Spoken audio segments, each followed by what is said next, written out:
Look at this view. This is what we came up here today for, guys. Look at this view.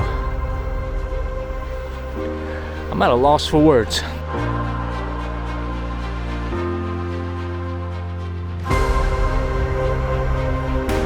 In last week's episode, we began our journey into the mighty Song Mountain, but not before visiting the famous Shaolin Temple that launched Jet Li's movie career. In today's episode, we never quit and finally ascended our way to the top of the mountain, but not before we saw the oldest man-made tower in all of China. Finally, we check off the box in summiting one of China's most renowned mountains.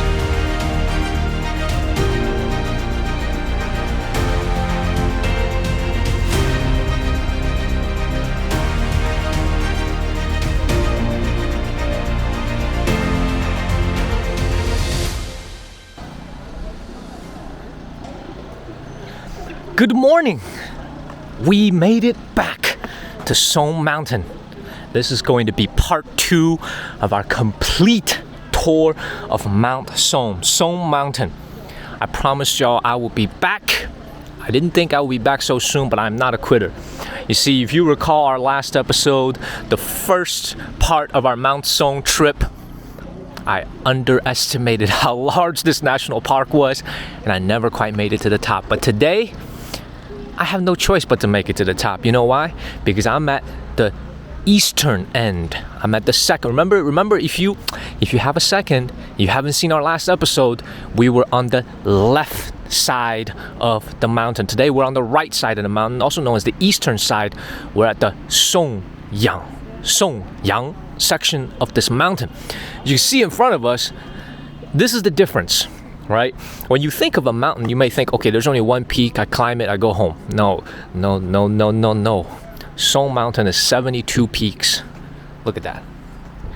One after the other. We got a great weather today. 72 peaks.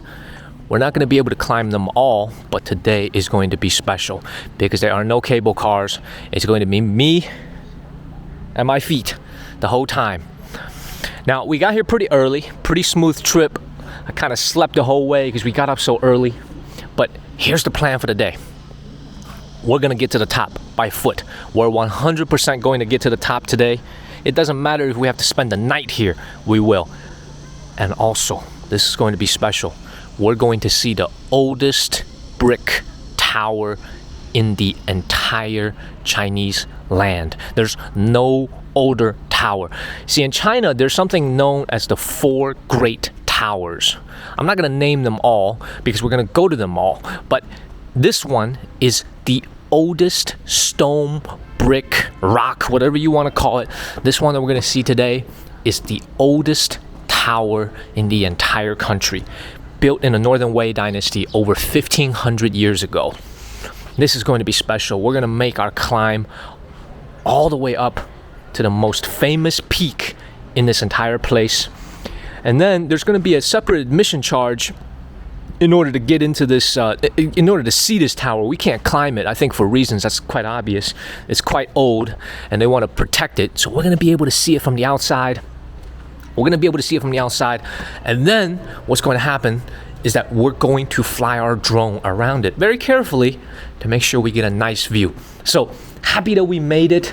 It wasn't easy because remember that first day, what had happened was we kind of got, I don't want to say distracted, but we spent way too much time at the Shaolin Temple and it didn't leave us with enough time to do our hike. So we ended up taking the cable car and we kind of petered out at like maybe 80% of the way. But today we are going to the top. I just want to double back and show you what exactly is going on here. Okay, remember I was just standing at a map. I'm trying to figure all this out myself as well because this place is just huge. So in front of me, that's where I entered. See all those people, they're checking tickets, they're getting their COVID, health code, green health code checked. Okay, but what I'm going to do is first, we want to go and make it to the temple area. That's what we want to do. We want to make it to the temple area and then take the road from there and go all the way up to one of these peaks. I'm not quite sure which one it is, but it's got to be one of these. Round trip, about 5 hours. 5 hours of pure hiking, no cable, no nothing, no cheating. Got to go all the way up on feet. So let's go take a look at that map and see where we are and figure this out. Okay, let's go. I'm standing in front of this map that they have of the entire place. And this is by far the best map I've seen. Okay, so let's start from the very bottom to show you what I meant when I say left half and right half. This is where we were in the last episode, on the left half of the mountain. Totally overwhelmed me in terms of how large it was. Multiple different cableways, multiple different hiking paths, and multiple different things to see that just sucked up so much time. I wasn't able to make it to the true top. But now we're on the right side. This is where we are today, and we're getting started. Now let's move. So once again, we're getting started right here. Oh, we're getting started right here. I see the star now. We're gonna explore the right half. And what I like about what they've done is that they have this map. We're starting here at the very bottom. Our goal is to get up here.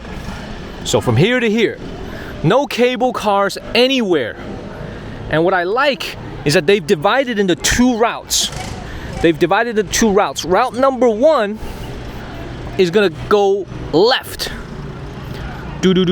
all the way up here, and it's going to pass the all-important Songyue Pagoda, the pagoda of the Songyue Temple. We're gonna pass here. This is the most important. Okay, that's what we came to see, and this is going to take 6.8 kilometers, so just a little bit over 4 miles, in order to do this. So from here all the way up, 4 miles, no cables. And then we can use route number 2 to make our descent. So we're gonna go from up here, and we're gonna take this route all the way down, and we're gonna take this route all the way down and come here and end up where we started. So that's 5.6 kilometers. That's a little bit over 3.5 miles. You can see here, UNESCO World Heritage Site. So, and I'm gonna move over here to the right to give you a little bit more information here. You can see they have it in English. Okay, this is the Song. This is the Song Mountain Song, and then Songyang. This means sunlight. Songyang scenic spot, and then they got it in 3 languages. They got Korean down there, Japanese here, and English. Okay, and they got Chinese on the left. So these are all the things that we're gonna see today. But these 2 right here. Really, there's 4 things. Let me take that back. There's 4 things that are going to be the key today. Number 1, this is by far number 1, the most important. Songyue Pagoda, the pagoda of the Songyue Mountain. This is going to be the number 1 most important. And then we're going to stop here briefly, but we're not going to make the same mistake we did last time where we spent 2 to 3 hours. We're going to see this, and then boom, boom, boom, we're going to make it to the top. That's the 3rd one, most important. You got to go to the top. And then, this is the last one. We do want to check out Songyue Academy. But we have to get down here early enough where this thing is still open. So we have to keep that in mind. And also there was one more thing. I'm trying to see if I see that here. I mentioned it in the last episode of a astrology observatory from the Ming Dynasty. I'm not seeing that here. So it may be out of the way. So we may not be able to see it today, but these 4, 1, 2, 3, 4, these are the 4 things that we're trying to see in total today. And remember this, oldest tower in all of China, oldest stone tower in all of China, probably the oldest tower. I mean, oldest wood tower is in Shanxi province, Yingxian Muta, the Yingxian Tower, and this is the oldest stone tower, and that's even older than the wood tower. So other than stone and wood, I don't know what else you make a tower out of. So I don't know anything that's older than this. Correct me if I'm wrong in the comments, but this should be the oldest tower in all of China, not just the stone tower. But we're gonna get started. So we're gonna make a left here, and then we're gonna start heading to the Songyue Pagoda. This shouldn't be that far away, maybe a kilometer, and this doesn't look like a hike at all. I think it's just flat ground. So we're gonna go and not waste any more time. Let's go. We're off to a really good start. Like, I can't help but feel that this right half of Song Mountain may be a bit better designed so far. I don't want to get ahead of myself. fall on my face later, but this looks a little bit better designed. Fewer people, much fewer people. I saw fewer tour buses, tour groups, and this makes sense to me because Shaolin Temple, that's one of the most famous places in all of China. Temple or not, it's just a very famous place that's been promoted by endless movies, TV shows. So it's a place that people want to visit and see. But here, you're here to climb. Like, this is a hiking spot. There's no copping out. You can't get on a cable and get to the top. So I think some tours may be skipping this half of the mountain completely. Fewer people, and I think better paved roads. Cars aren't, I'm not even seeing any cars. So I think this road is limited to only park employees. You can't just drive your car in here. So I'm huffing and puffing a little bit. This is a steep incline up. This is at least 5-6 degrees incline. And I'm trying to make it to the tower first and then begin our climb. I know what you're probably thinking. Dude, if you're huffing and puffing here, what's gonna happen on this 2-3 hour one way up, and then another 2-3 hour one way down, 4 or 5 hour round trip? Yeah, I know. But believe me, we're gonna get to the top. Even if we have to crawl to the top, we're gonna get to the top. Today, we're not gonna quit. So, super excited. Let's look around us. Song Mountain. Beautiful. Let's keep going. I know we're about to make it. Maybe another 15-minute ride. Let's keep going. You know, if you look at this park, very quiet, very green, very few people. This part of the park, very few people. So I was reading, as you probably saw on the sign as well, that I was filming. It's a wildlife protected area. China has done a great job. They've really done a great job of making these national parks, one, and two, protecting the wildlife. Now, as much as I like wildlife, I'm not trying to run into any leopards or mountain lions today. So I'm all about wildlife, but they could be wild in their own habitat and not on my hiking path today. So I think we'll be able to see some birds, hopefully not run into any snakes. They shouldn't be indigenous to the area anyway. And see what we can find. One of the cool facts about this mountain, I think maybe 40-50 years ago, we'll have to do a fact check on exactly what the date was, but somewhere in Song Mountain there's a very famous story. Very, very famous story. Before I tell you the story, we made it. We're going to take a left, buy another ticket, and get to the tower. You know what? I'm gonna save this story for later, about how a farmer stumbled on one of the most important archaeological discoveries in all of China. When he was at Mount Song and he was trying to collect herbs. He was looking for herbs to make some Chinese medicine. And what he found was so important that an antique smuggler tried to buy it from him. You know what? I'm not gonna tell you any more of the story. We're going to find our way to the tower first, and I'll tell you the story later on in the video. Stay tuned. Whew. All right, I think we're going the right way. If we keep going forward, we're gonna get to the peak in a couple hours, but now we need to make a stop here at the Songyue Pagoda. Should be where these guys are headed. I love this experience. This is what it's all about. See, I'm not trying to, I was trying to keep it all together in the last video, but there were just so many people. This is what I like. Being in the wilderness, very few people, very few cars, quiet. Well, except me blabbering on and on. But I'm gonna fast forward a little bit.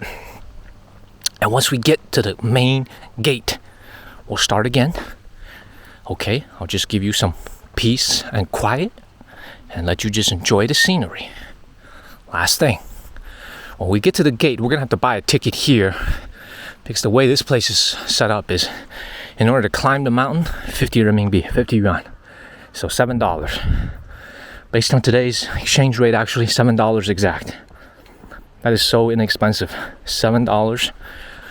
But in exchange, all these other places you want to see, you have to pay a nominal fee to get in. So they probably add up to be more than what you would pay at the left half of the mountain. But you're gonna see so much history today. It's gonna be totally worth it.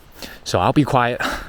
Let me film a little bit more from this nice morning walk. Let's go.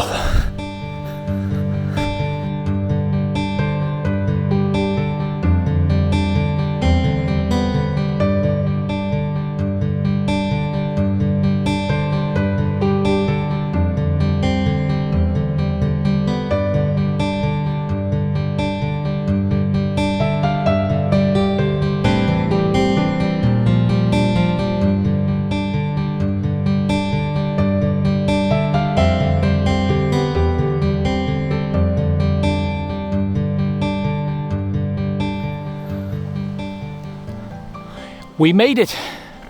After a bit of walking, flat, slightly inclined surface, we made it here. You can see we're facing a roundabout here, and there's a very helpful street sign here. We're going north now, and on the left is the Songyue Tower, the pagoda, and then on the right is the temple ground. So we're gonna go left first and take a look at the highlight of what we came for today.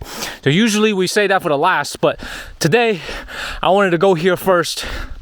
You can see here in this intersection, there's two different paths. We're gonna go left first. Oh, I can already see the tower.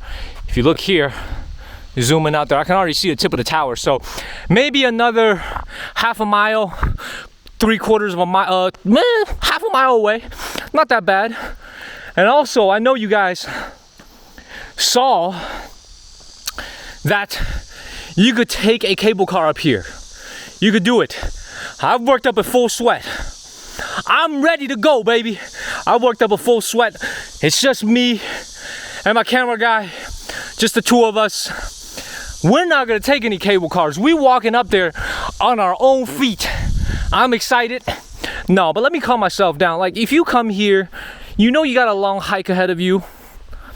You are able to take this cable car and visit these two places and then begin your ascent. So that is possible. I see two people very, very far in front of me. They've chosen to walk as well. So you are able to do that. Let me not make it sound like taking a cable car, an electric tram. I'm sorry, not a cable car. Electric buggy. Let me not make it sound like there's something to be ashamed of. It's not. I just know that is going to cost money. And there's just no need to. I came here to get a hike in, get some nice exercise. I'm gonna keep walking. You gotta understand that at Chinese tourist spots, as nice as they are revenue generating companies. Every single unit that you see here is literally a company. It's an incorporated company. They have balance sheets, they have income statements. They need to make money to keep this place open, to keep these roads nicely paved, to keep everything looking nice. So it's not a charity, and I just know that everything has a cost, and it depends on your willingness to pay it. I came here to get a hike in. I just want to enjoy nature, and I'm not going to cheap out on any historical artifacts, historical sites, because that's what I'm most interested in other than nature, is history. So I'm always happy to pay for those. But if I can walk, I usually try to walk. And I usually try to bring some water, bring some food. And if there is something nice on the mountain to eat, I always eat up there. But if not, I just eat snacks and come down and eat while I'm back in town. So to give you a little bit more context, as we're getting closer to the tower here, the first day, we went to the left half of the mountain and then we went home. And by home, I mean, we didn't stay in Dunfeng. So Dunfeng is the town level city that's at the foot of this mountain. We didn't stay there. We're staying in Luoyang. So it takes about an hour and a half, even close to 2 hours if you're running into traffic to even get here. We went back to Luoyang to our hotel. And then I went back and I thought about it. I said, you know, I can come back in a few months, maybe a year, maybe 2 years, and do part 2 of this. And something just didn't sit right with me. I felt like if I came to Song Mountain, one of the 5 immortal mountains of China, I gotta climb to a real peak. And that's what we're here to do today. So something just didn't sit right with me. I decided I needed to come back. And the only way to do that, I thought, would be better than going to the original place we went to and trying to climb to the top again, is to take you guys to see something else. The right side of the mountain, where there's so much history. So that's what we're going, that's what we're doing today. That'll give you some context. It took us actually it was easier to get here this morning because there were far fewer tour buses that were kind of blocking these windy mountain roads that we had to use to get here. Far fewer tours, fewer people. We didn't run into any traffic. However, gotta give you a reminder. The vehicle that we were traveling in, we took carpool here. The vehicle that we were traveling in got stopped by traffic police. Mandatory, we got stopped and we got a warning. No tickets, but we got a warning. You gotta remember, always wear your seatbelts. It's the law around here. So if you come to Song Mountain and you're taking an Uber, you're taking a Didi like rideshare, you're taking whatever, if you're coming here by car, make sure you're wearing your seatbelts, not only in the front, but also in the back. One of our passengers in the back got a warning for not wearing a seatbelt, so keep that in mind. But as we keep on moving on, you can see I've worked up a full sweat. No joke, I've worked up a full sweat. But this is what we call the appetizer. The day's just getting started. I love it. So I'm super excited. We're about to get to one of the 4 towers of China, four most famous towers of China. We're about to get here. I'm gonna try to buy a ticket. Shouldn't be a problem, hopefully. I don't see any lines. I don't see any tours. I see an abandoned building here. But should be getting very close. And then after we see this, up there we go, baby.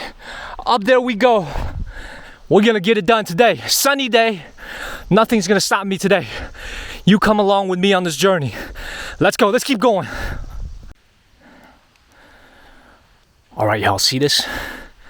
Y'all see this? We're here. I can already see the tower very far in the distance. Look, we got Chinese here, English, Japanese, and Korean. Very convenient. 4 languages. We're trying to go here, into the left side of the split, I think. Yep. We're gonna go over here, get our ticket. But man, I'm so excited. I've read about this tower. I've read about the history behind it. Northern Wei Dynasty, by far the oldest well-preserved tower, stone brick tower in all of China. I'm so excited. Let me find before I just go run up in there, what I think I'm gonna do, I'm gonna fly my drone and get close and get you guys a nice view. There it is, behind those trees. Wow. I mean, I can't even describe it to you. Very few people. I only saw a couple of tourists. Like, that's the experience you look for. It doesn't matter if you're in China, in Japan, in Europe, in the United States. I love this. I love this. This is so beautiful. Look, there you go. Ah, look at that. Can you see that? A little bit of tip of this tower sticking out. Oh, so beautiful. We're gonna get a nice view of it, not only from the ground, but also from the sky. I can't wait. Let's go in. Let's go in. Whew. This is gonna be the entrance. I remember reading the sign that we have to buy a ticket to get in here as well. I'm happy to pay for the ticket. Here's why. I'm very, very happy to pay for the ticket because when you come to these tourist sites, these places cost funds in order to maintain. Like, this is not free. They do a great job of maintaining this place, but it costs money in order to maintain it. And I want to do my part, pay my admission ticket. I'm happy to pay for it so that they can continue to put in the effort to preserve this tower. That's right here. That's number 2 here. And here, you can see a little bit more information about this tower.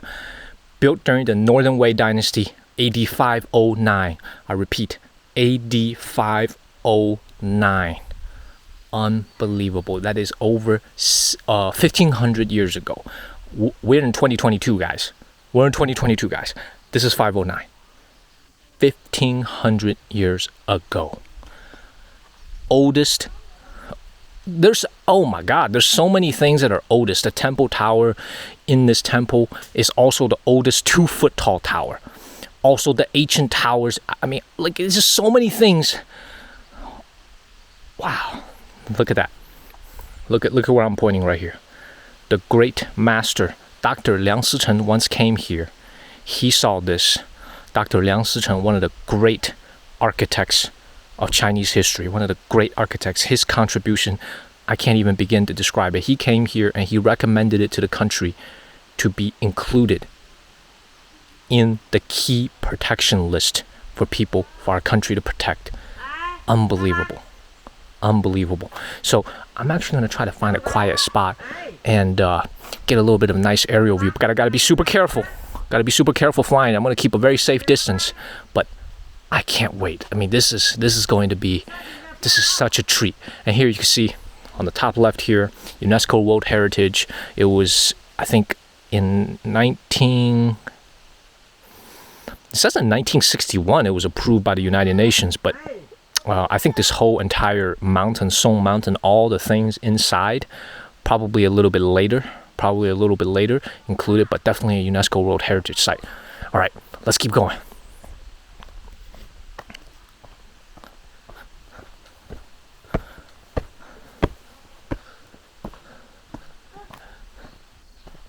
Nice, this is going to be the entrance. Not many people at all. All right. Let's see what we have here.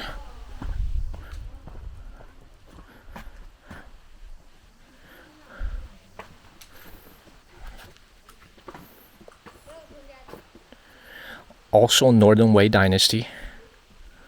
Oh, I think this is just going to be the same description here. Okay. And then some more plaques here commemorating. This one's 2004. This one is 2008. Just more plaques commemorating.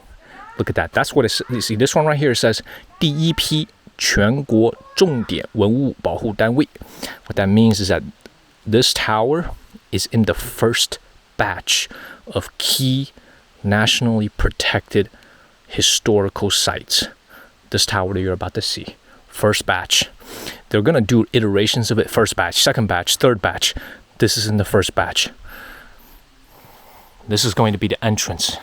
And you can see the tower right there in the back. Oh my gosh, this is so amazing. This is so amazing. Let's go in. We're walking in. I just bought my ticket. It just got scanned. We're going to walk in. Remember, left foot first. In order to cross this, left foot first. We're walking in. Look at this tower. I just got my ticket scanned. And 40 yuan to get in here. So a little bit less than $6 to get in here. Look at that. Now, my first impression of this tower, not the tallest tower I've seen in China. Not the tallest tower. So a couple of towers that are very memorable in China. Two are in the city of Quanzhou in Fujian province. So those two are from the Song Dynasty, but that's much, much after. That is much, much after these towers, right? After this tower here. That's a pair, two towers in Kaiyuan Temple in Quanzhou, which we will go to and make an episode out of. But first impression, this tower, if I had to guess, probably, 6 stories, maybe 5 stories tall.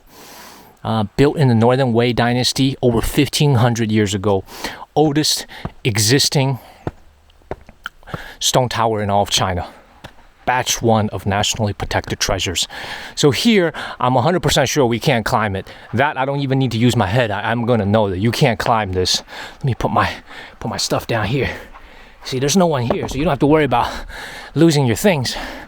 But as I come up here, let's go over here to this promotional material. So this is the Songyue Pagoda. I have a nice English translation of it as well. Built in 523 AD. Northern Wei Dynasty, still the oldest brick pagoda and the most special in China. The earliest simple building in the world with the title #1 pagoda in China. Wow. Height 36.8 meters. Diameter at the bottom, because why did they say at the bottom? Well, because this thing gets thinner. Look at the profile. It gets slimmer as it goes up. So Diameter at the bottom is 10.6 meters. Whole thing is made by bricks. Whole thing is made by bricks at an equilateral 12 angle form. So I think what that's saying is 12 degrees. I'm not sure if they're saying that this incline is 12 degrees or what, but I saw the 12-degree angle. March 4th, 1961, approved by the State Council as a national key unit of cultural relics protection. And in 2010, remember I said earlier I was skeptical that it was approved as a UNESCO World Heritage Site as early as 61? Why is that? Because UNESCO, I don't even believe, existed at that time. So 2010 was when it was entered into UNESCO World Heritage Site. Beautiful, beautiful. 3 languages here. They got Japanese, English, and Chinese, simplified Chinese. Beautiful. Let's do a walk around here. Oh wow, look at this tower in all its glory. So we're not gonna go in yet, but look at this. Look at that. Unbelievable. And you don't see many people here. I only see 2 other tourists. Wow. So actually 4 other tourists. But here, look at that in all its glory. So we're gonna make a round first. Let's do that first. Here's the first thing that stood out to me was these bricks. These bricks here. I don't have any way of knowing whether or not these are original bricks because you can see the arch is also made out of brick. The engineering effort that it takes to make this may seem simple today, but when you take yourself back to 1500 years ago, not so simple. Oh, and also I'm trying to understand, are there stairs here inside that'll lead further up?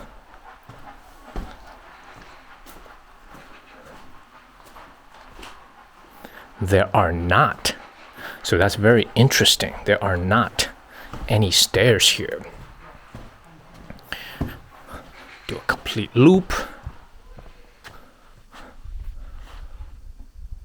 Beautiful. So I'm trying to surmise what's going on here because the wood tower in Inxian in Shanxi, that one has steps that lead up. However, you can't no longer climb up there because it's a national it's a national key protection site and it's made out of wood. So you can't even go up there anymore. But this place, I didn't even see any stairs that will facilitate you getting up there. See, I didn't even see that as a possibility. Let me keep walking around here.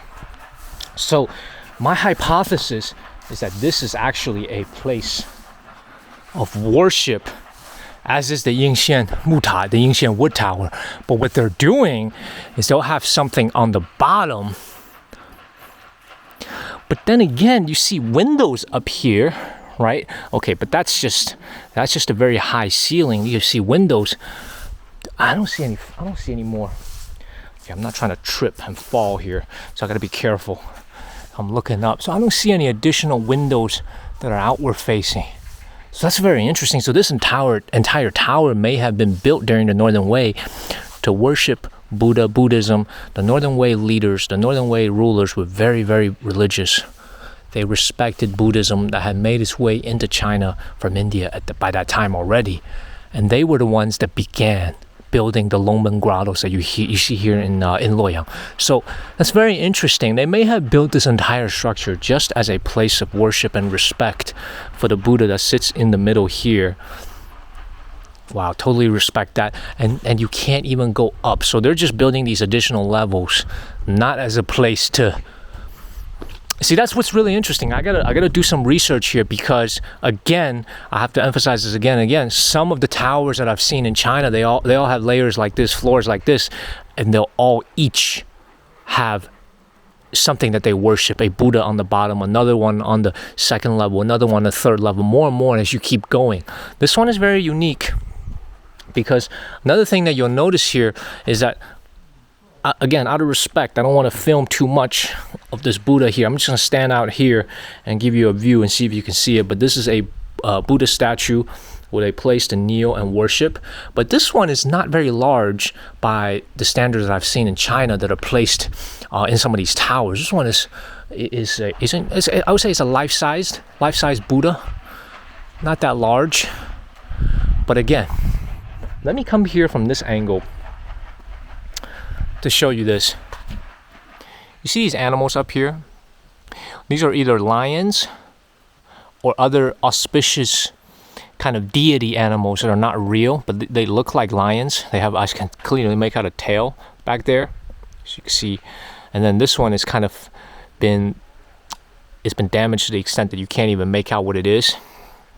And it surrounds. They're everywhere. There's more back there. So these are very I don't want to butcher it, but these are auspicious animals. They're most likely auspicious animals that were meant in accordance when they were built to bring, I want to say, in accordance with how these temples were built in China at that time. You see, I'm seeing more here, and you see I'm struggling for words here because I don't know what they are, and I don't have a tour guide with me to explain it. But another thing that I thought was really interesting, check this out. You see the style here on the window and that one?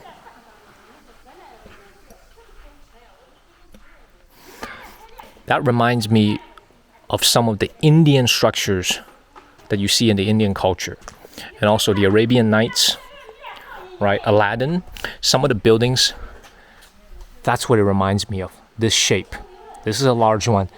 These are smaller ones. So it's very interesting that you see these elements in traditional. We're in the middle of China. We're not at a coast. We're not the coastal area. We're not at the western part of China. We're in the middle of China. And you can see the influence here, right? That looks very, very interesting. I've never seen that before at any Chinese temple. And you can see, as I said, these are all around. Now here is where I think things are going to get a little bit interesting, because you see there are some exposed bricks here. And this is where I'm going to have some questions. I always like to ask questions. Are these bricks that you see here, are they from the Northern Wei Dynasty? What is going on here? So my guess is that this first outer layer may be modern. And certainly this is modern. This layer here is modern. But some of the interior bricks may be original. That would be my guess in how they protect. Because I mean, when you're looking at a tower, right, what's the most important is this foundation right here. If you have a good foundation, you can keep this tower protected. So you need strong bricks and really good engineering here. So you see all these pieces. So if I had to venture a guess, these are probably modern bricks, facade, that's been protected by the government to make sure this is still in good shape. And it's going to be in good shape in many years to come. Look at that. Look at that. This is absolutely beautiful. This is absolutely beautiful. And if we walk back here, gotta watch my step here. There are 3 additional halls here. One in the middle, one on the left, and one on the right.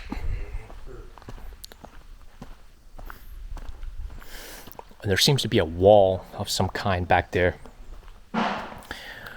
But here, just additional. Oh, this has to be Buddhist. Yes, this is Buddhist. And I'm watching my words very carefully here because I don't want to misspeak. Because if you remember from our first episode, Song Mountain is very famous for being a fusion of having Buddhist temples, Taoism temples, and even Confucianism. So Confucius, 3 different elements of traditional Chinese history all in one. So I wanted to make sure this wasn't a Tao temple. And it's not. This is a Buddhist temple. This is another one.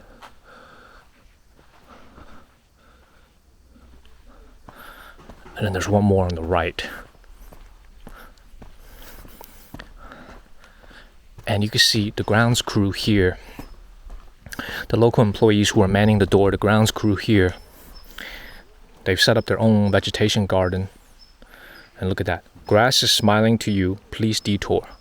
I love that sign. Don't step on their crops. That's what they're telling me. And I think this is where the employees live all year round. There's a modern building in the back.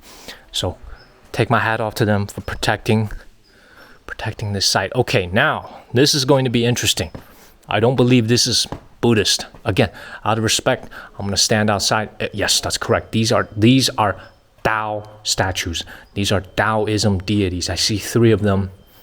I don't want to butcher it. I don't know who they are. This one, you know what? I'm not even going to make a guess because I don't know who they are. But these are not Buddhism statues. These are Tao statues. And that's what's so interesting. That's what's so interesting. Again, you see, they're drying. I think these are either macadamia nuts. They looked like pistachios at first to me, but I think they might be macadamia nuts or some type of tree nuts that they've grown. Oh, wow. There's actually, you see that? Get a better view here.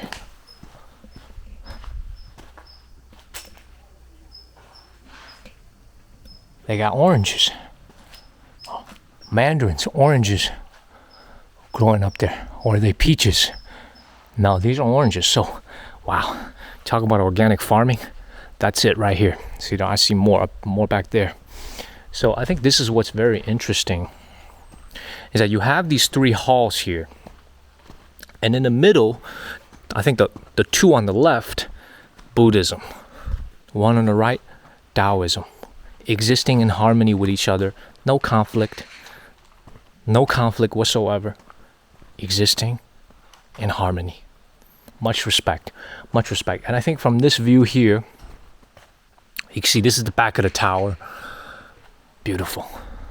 Absolutely beautiful. Again, I was trying to make out earlier, and our drone footage is going to give us an answer. Are there any open windows that are outward facing up there? And here's the other key thing. Here's the other key thing that just came to my mind. Some of these towers are actually built to store important things. So for example, scriptures, right?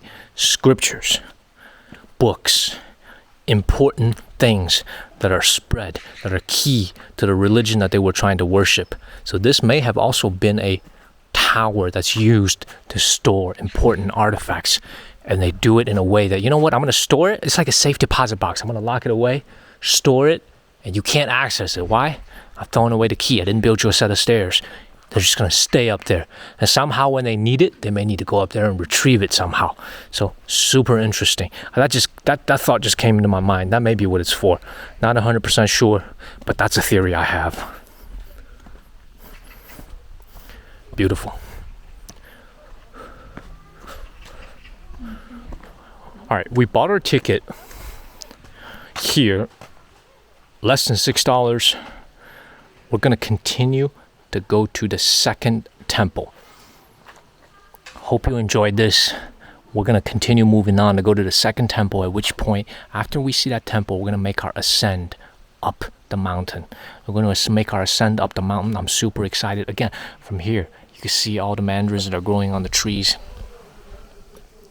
Beautiful. I do take my hat off to these workers here. They got to live here 365 days a year, maintaining this, making sure that it's in good shape. What a life. What a life to be quietly living here. Beautiful. Away from the bustle and hustle of the city. Sometimes I get envious. All right, let's head out and go to our next spot. Let's go to our next temple and then make our way up this mountain.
right, as I was heading out, I realized that in the haste of trying to explain the exterior, I missed some things.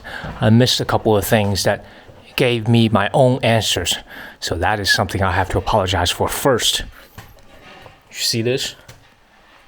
你好. All right, you see where these people are standing in front of? There's actually an underground structure here that you can access. Now, obviously, we can't access this. It's not open to the public. But when this tower is built, this is the foundation that they laid. And there's things down there. Now, there's steps that lead down there. I'm pretty sure this is what I was talking about. Some place where you can store some of the most important things. What's going on there? I don't know. What are they storing down there? And what else I realized here? Look at that. Through this opening,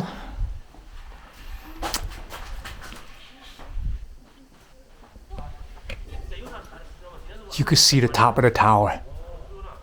Unbelievable. So the reason I didn't notice that is I thought this was a ceiling. It's not. This is just a wood structure built in contemporary times to keep things level. I remember what I said earlier. The most important thing here is this foundation. So this foundation is what they're working on. See, this is clearly a modern brick. Look at that. It's clearly a modern brick here.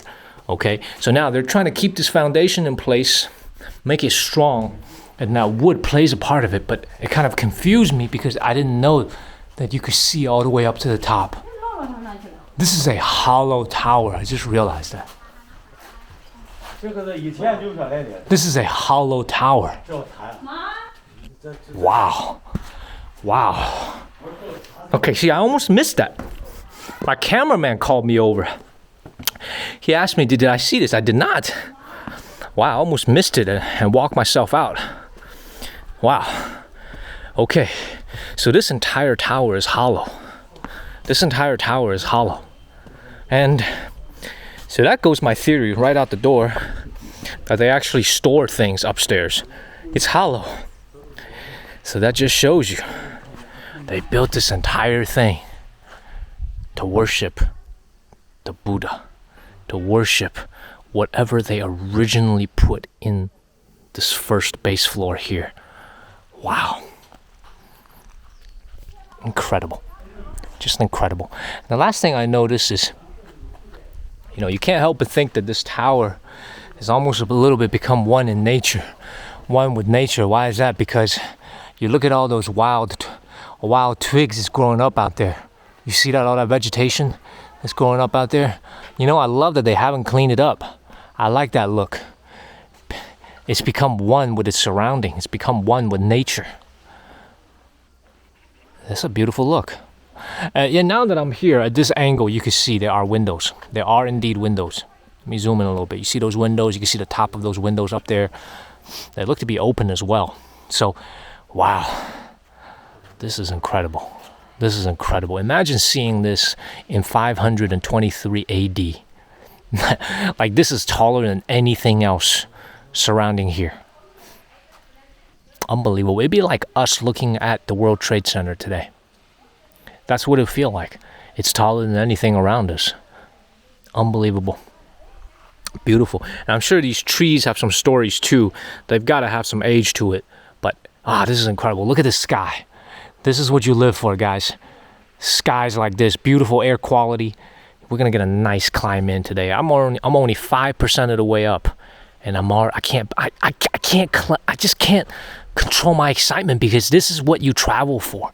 Like, this is what you travel for. You learn and you study and you learn new things about the people, about the way they live, about history, and you try to guess when a man or a woman standing here 1,500 years ago, and when they saw this, what did they think? Like, literally next year in 2023, this will be 1,500 years exact. What did they think when they saw this? This is so incredible. All right, we're going to continue to make way. Spend about 30 minutes here, film the whole time. We're going to make our way out of this exit and go to the next temple and make our way up. Beautiful, just beautiful.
we're back at the round stop. So earlier we came from down there, and now we're going to be making a left to go to Fawang.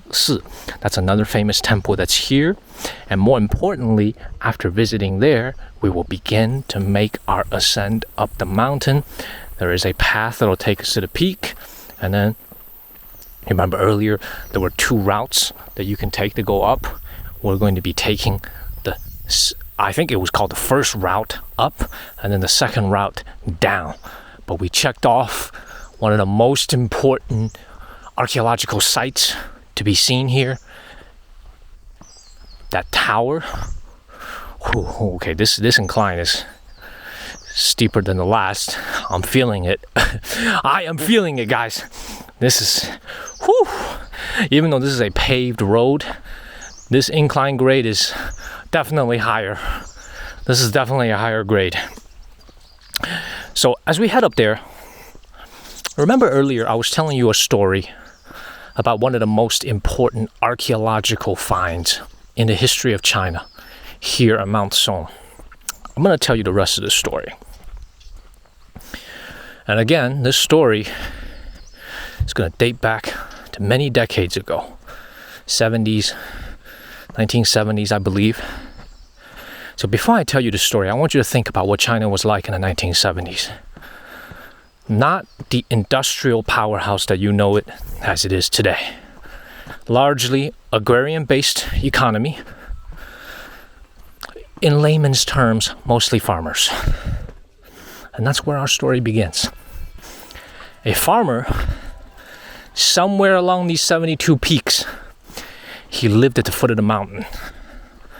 And he was going up to the mountain in what was his weekly routine to collect mountain herbs. If y'all ever played Red Dead Redemption before, and you know how, dude, I'm talking about the original Red Dead Redemption. You could be John Marston and skip around on your horse and collect different ingredients to make medicine out of. I'm not trying to make light of this. This is what happened. This is actually in the game. And this great farmer, and you'll find out in a second why he's great. He was collecting mountain herbs, and he was trying to make Chinese medicine ingredients with. He saw in the crack of a few stones, mountain stones, mountain pieces, he saw a piece of glittering gold.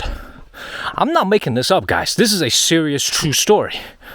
The actual piece sits in Henan Provincial Museum.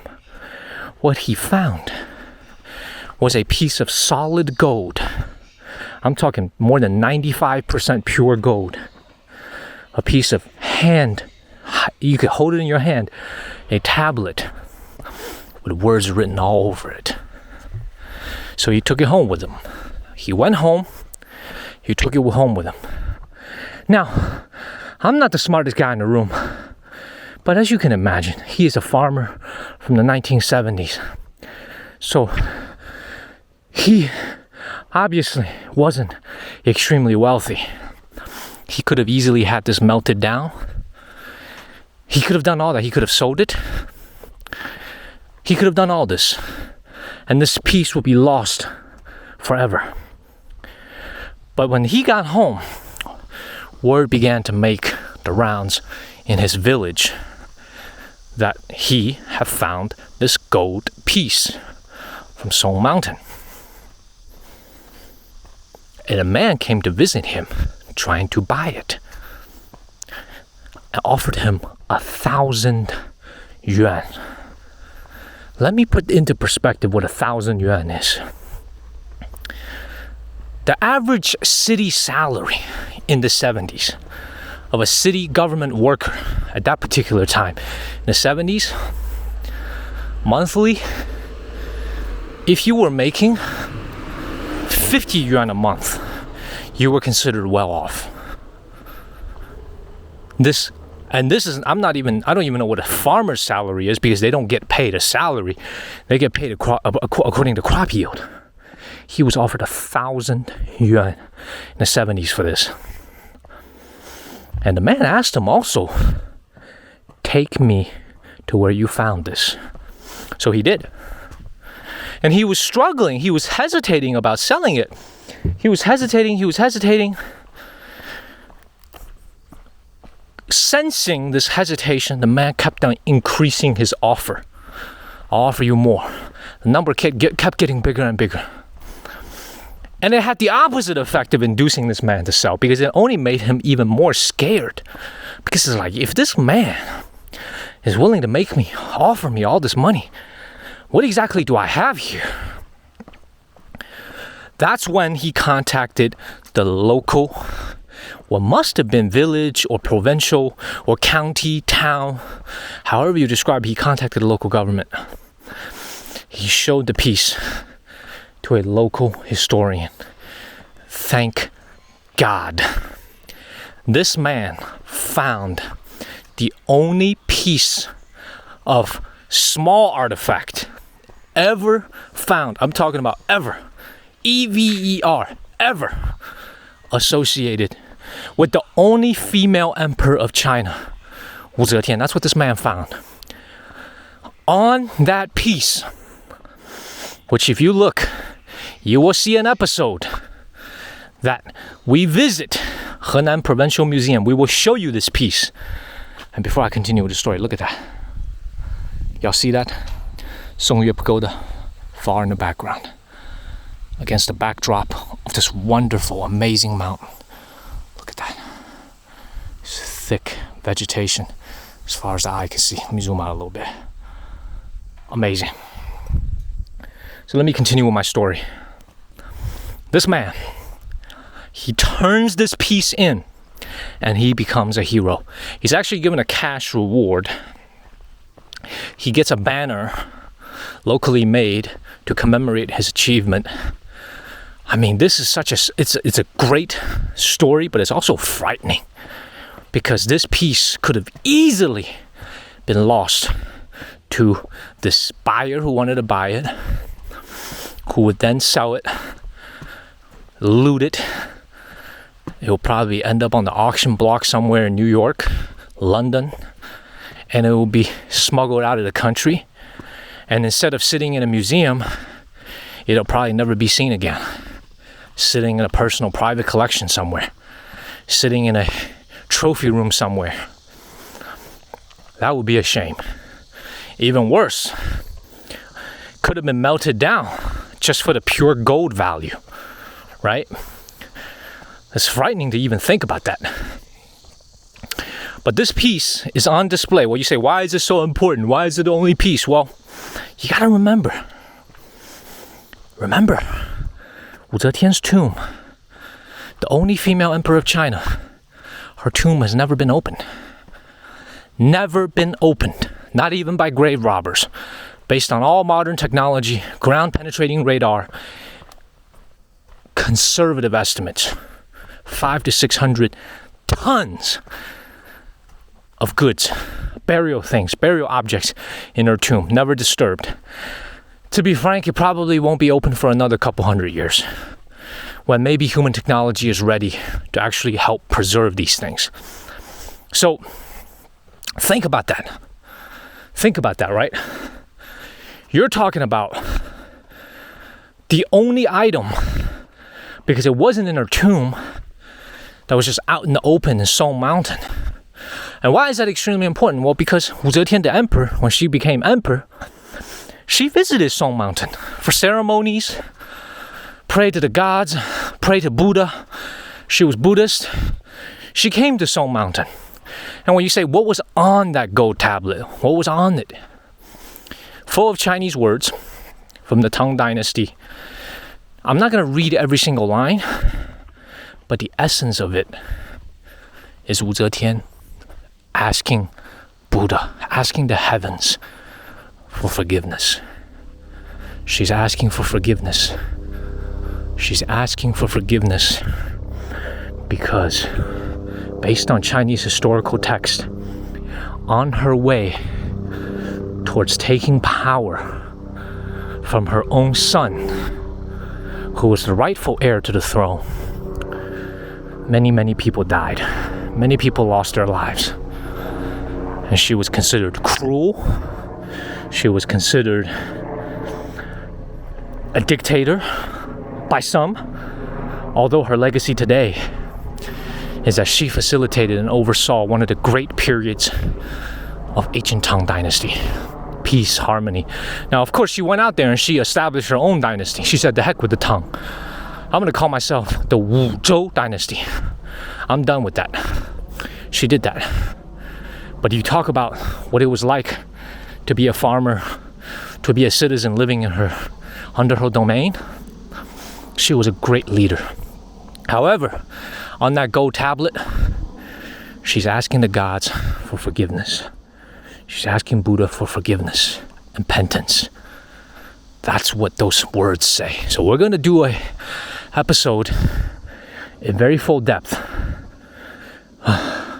provided that piece is on display. So sometimes these are key highlight items. They may take it for maintenance, but we hope to see it at the Henan Provincial Museum. It's at the capital of Henan Province in Zhengzhou, in the Henan Provincial Museum. It is one of their key items.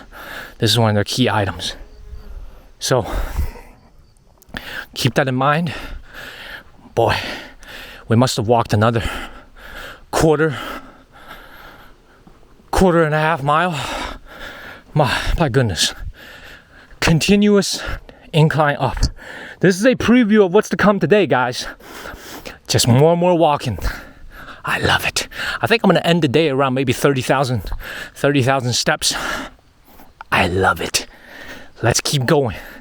Let's keep going. I know we're about to hit the entrance of Famensi. We should be getting there very soon. As you can see, look how quiet it is. Did you see a single car pass me? Nope. Do you see people? Nope. I saw one guy. That's it. All right. We're going to continue. And we're going to reach, I'm sure, the gate of Famensi in no time. This is nothing. This is no challenge. Let's keep walking. And also, keep me honest, see if I'm still sounding as confident by the end of this video. Because right now I certainly sound confident. So let's keep going. Whew.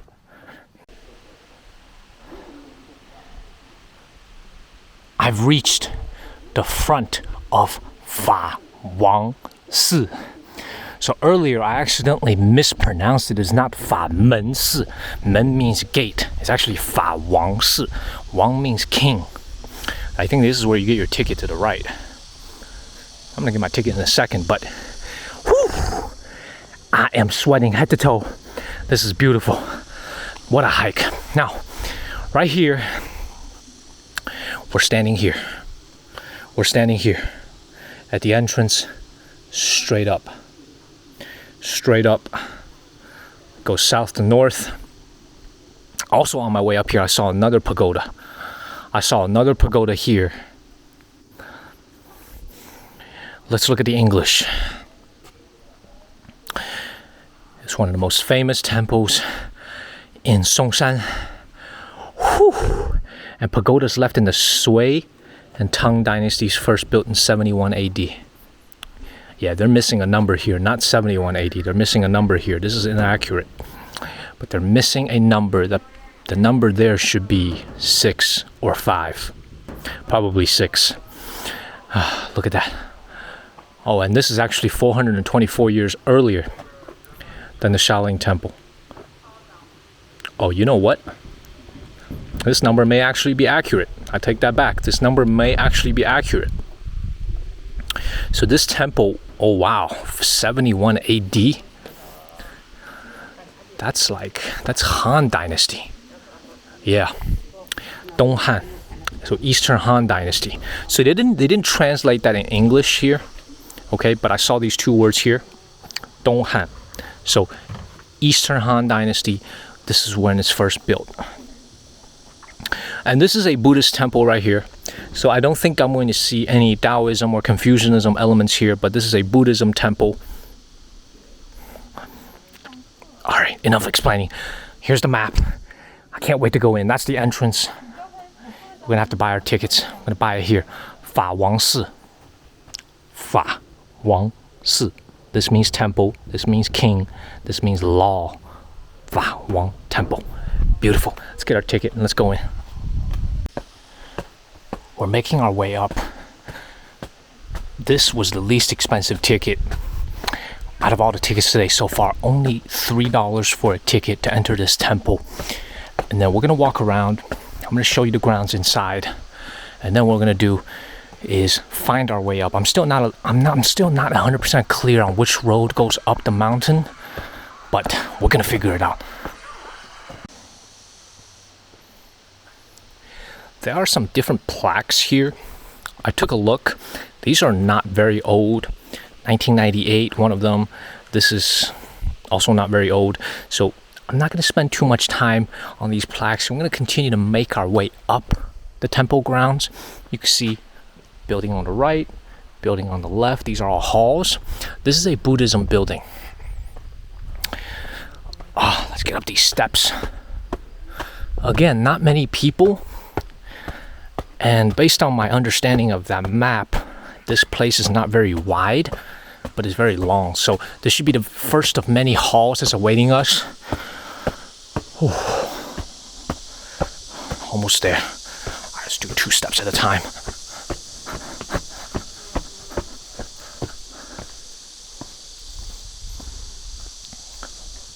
So this is going to be the first hall.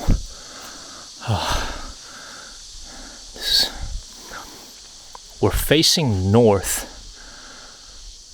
Look at this building. Beautiful. And this is where you would plant incense here. You could buy incense. More halls. More doors. Left and right. Let's take a loop here. More halls ahead of me. More steps ahead of me, I'm sure. Whew. All right. So many different monks here at the temple grounds. Many different monks, including there was one at the door. He was the one checking the tickets. Wow. Oh wow. Okay, this says here, right here, it says these 2 words here. 客堂 means guest house. So I'm not sure, but some temples in China, I know this for a fact, they'll allow you to sleep the night at a very reasonable rate. So if you're hiking, for example, in Wutai Mountain, in Mount Wutai in Shanxi province, you can pay a very reasonable rate, like I'm talking 30-40 yuan, and you can sleep in their temple. Now, you're not getting any hotel accommodations. This is a religious place, so it's a simple place to sleep. And they also give you a meal. It'll be, of course, a vegetarian meal if you're staying on Buddhist grounds. So I wonder if this place will have something similar if you're hiking here and you're spending the night. Oh, wow. Beautiful. All right, again. Ooh, I gotta be careful not to step on these individual pieces here. Grass. But you can see here, this is not very old. This is 1996. Wow. Okay. So these look old, but not that old. Just plaques that give you this ambiance, right? Remember what we saw at Shaolin Temple in the last episode? Some of those were from the Qing Dynasty. These are all from modern periods. So again, this is a place of worship, okay? This is not a place to come and play and have fun. This is a place of worship. This is a serious place of worship. You're worshiping Buddha. Devout Buddhist followers, they come here. They burn incense. So, beautiful. Okay. Wow. Okay. Let me keep going. Okay, I could cut through here. Again, more steps ahead of me. Whew. Okay, so you're gonna see more plaques. More plaques. Okay, see, this is very interesting. Now, this is going to be very interesting. This is very interesting. Why?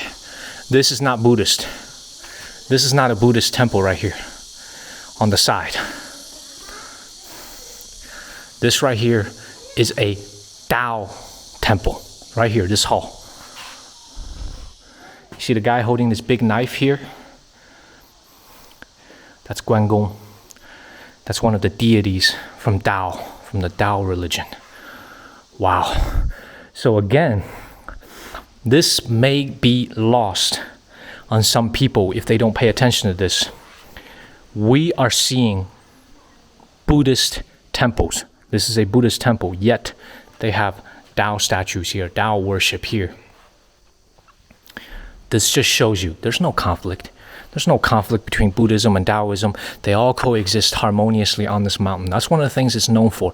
Peaceful coexistence between the different religions. Ooh, let's see what they have here. This is Buddhist. I believe this is Buddhist. So you see that, right? Yeah, this is Buddhist. It says Fawang. It says Fawang. So this is Buddhist. This is going to be,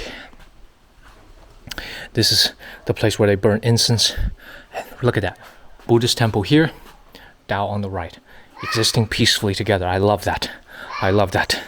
Good positive vibes, good energy. Beautiful. And here is you're starting to see some statues here. Some steels here that look like they have some age to it. All right, you see this one is quite old. You see the letters on the top left here? It says Da Ming. That means the Ming Dynasty. This is from the Ming Dynasty. This was carved. Oh my gosh, this has got some age to it. This is at least 500 years old. This plaque here. Unbelievable. And let's look at this one. So what you do when you're looking at Chinese tablets like this is you want to look at the corners. Sometimes what I do is I look at the corners. Here, I'm not seeing anything. I'm not seeing anything here. The words here are I could easily make out these words, but it says this one right here. It says 重修法王寺. So this is a plaque. This right here commemorates a renovation that this temple underwent, but I can't quite make out what time period it happened.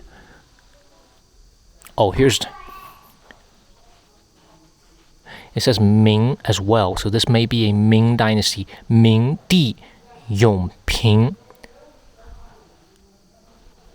至14年. So this may also be from the Ming Dynasty, but this one I'm far less confident because I don't see the words that I saw up here. You saw that? It says Da Ming. I didn't see the word Da. So again, you look at that. On the bottom is being held by a turtle-like object. A turtle, not an object, but a turtle-like animal. This is supposed to be an auspicious animal. I don't see a tail. Usually there's going to be a tail in the back there, but you see the head. This is an auspicious object in China that's supposed to represent longevity. Longevity. And there's a couple more back here. Oh, this is a modern one. This is a modern one from our Chinese compatriots in Taiwan. Right, it says Tai. Yeah, these are Buddhist worshippers. These are Buddhist worshippers that came here, and these are Chinese compatriots from Taiwan, right here. So this one right here, and let's look at here. Okay, this one is very, very hard to make out. I can hardly make out anything on here. There are some remnants of words, and I see something up there. So I don't know what this one is, but here's this one is also hard to see. I think that says Qing, as in the Qing Dynasty.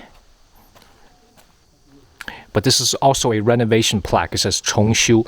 This means this is one to commemorate that this temple underwent a major renovation, and they put a plaque here to commemorate that. Beautiful. So much history here. So much history here. So now we're going to make our way to, I think this is the final. There may be more. There may be more, but I believe this is the final hall, and this is a Buddhist hall right here. This is a Buddhist hall right here.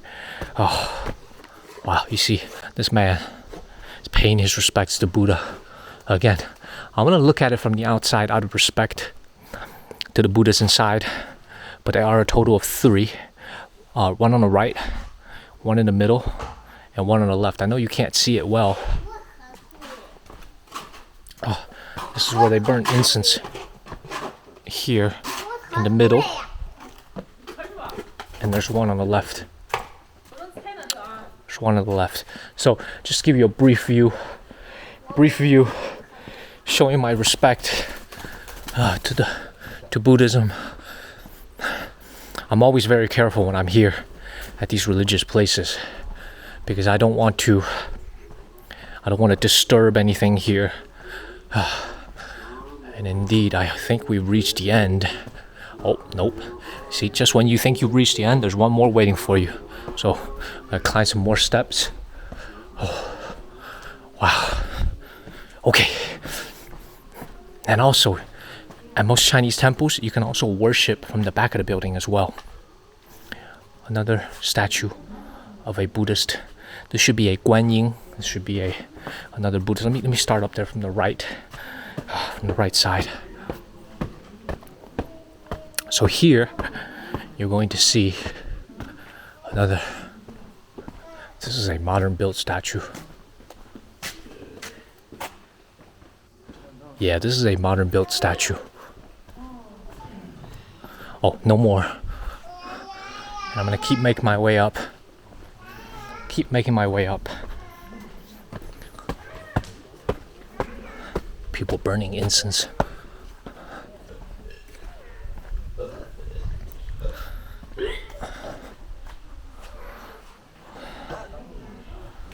Okay. We're gonna keep making our way up. This door is locked, but there's a structure back there. I think there's another hall back there. And so as you can see, we've been through 4 different halls already. One after the other. It's going south to north in a very, very organized structure. Here you see more steps. And you notice this one right here. The back of the temple doesn't have a place of worship here. So that's very interesting. And then boom. This may be the final one. I can already see the statue of the Buddha from here. Oh. Yes. I think we've reached. Oh no, maybe there's more. I see even more structure in the back. But again, more plaques here. Oh, this one. I'm not gonna do every single one. But can you feel the fatigue in my voice? It's non-stop walking, guys. Non-stop walking. Let me skip up these steps. All right, this one right here is actually under renovation. So you can see some scaffolding from the outside. I'm gonna zoom in a little bit. They got some scaffolding going on. So they're doing renovation here. So I don't wanna disturb that. Let me make my way to the right. I saw a tower, far smaller, but similar in structure to what we saw just a little bit earlier. Okay, this one you can't descend down. You can't descend down this one. Oh wow, this may actually truly be the final hall. Let's see if there's more. Let's keep going.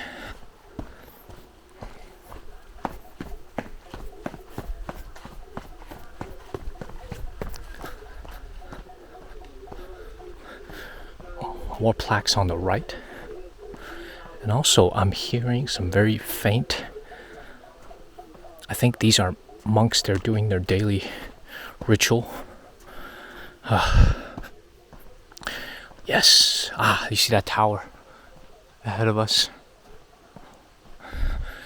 Boy, and what looks like 50 more steps waiting for me. Whew. No choice but to go up. No choice but to go up. Let's go.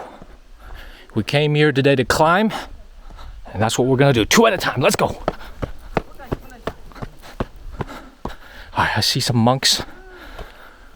I see a monk descending the steps. Oh.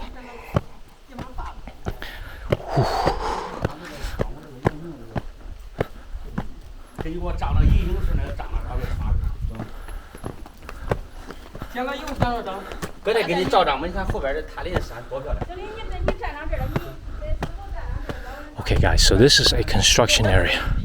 We're at a live construction area. You don't see any workers here yet. So they may be taking a break on Sunday. But boy, you see that tower? Not the same tower we saw earlier. It's a different one. Major construction work going on. All right, let's make our way up here to this area because this tower looks very old. Looks very old. I think there may be a sign here that should tell me how old it is. Look at that. Look at that. If any of you knows how old this is, please let me know. Because the sign, I can't get very close to it. It's not very helpful, but this looks very old. And this is a small tower. If I had to guess, maybe 40 feet tall, 40 feet high.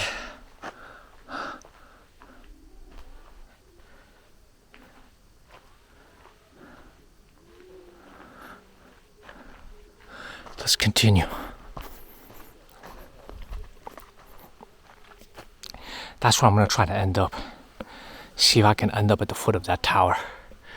When I came here this morning, I didn't know there was a second tower. But there is. Oh, okay. You see the way that lady is going up those steps? That perilous looking wood steps, that's where I'm going. Let's go. Oh, let's go. Look at this, y'all. Look at this. Holding a camera with one hand, trying to balance myself and not fall through any of these cracks. Oh my God. What the? Oh wow. Ooh. This must be a active construction site. Look at that.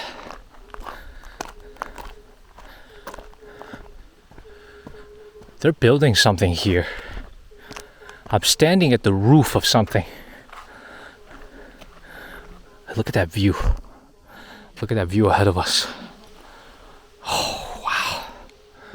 Okay. So this is a tower.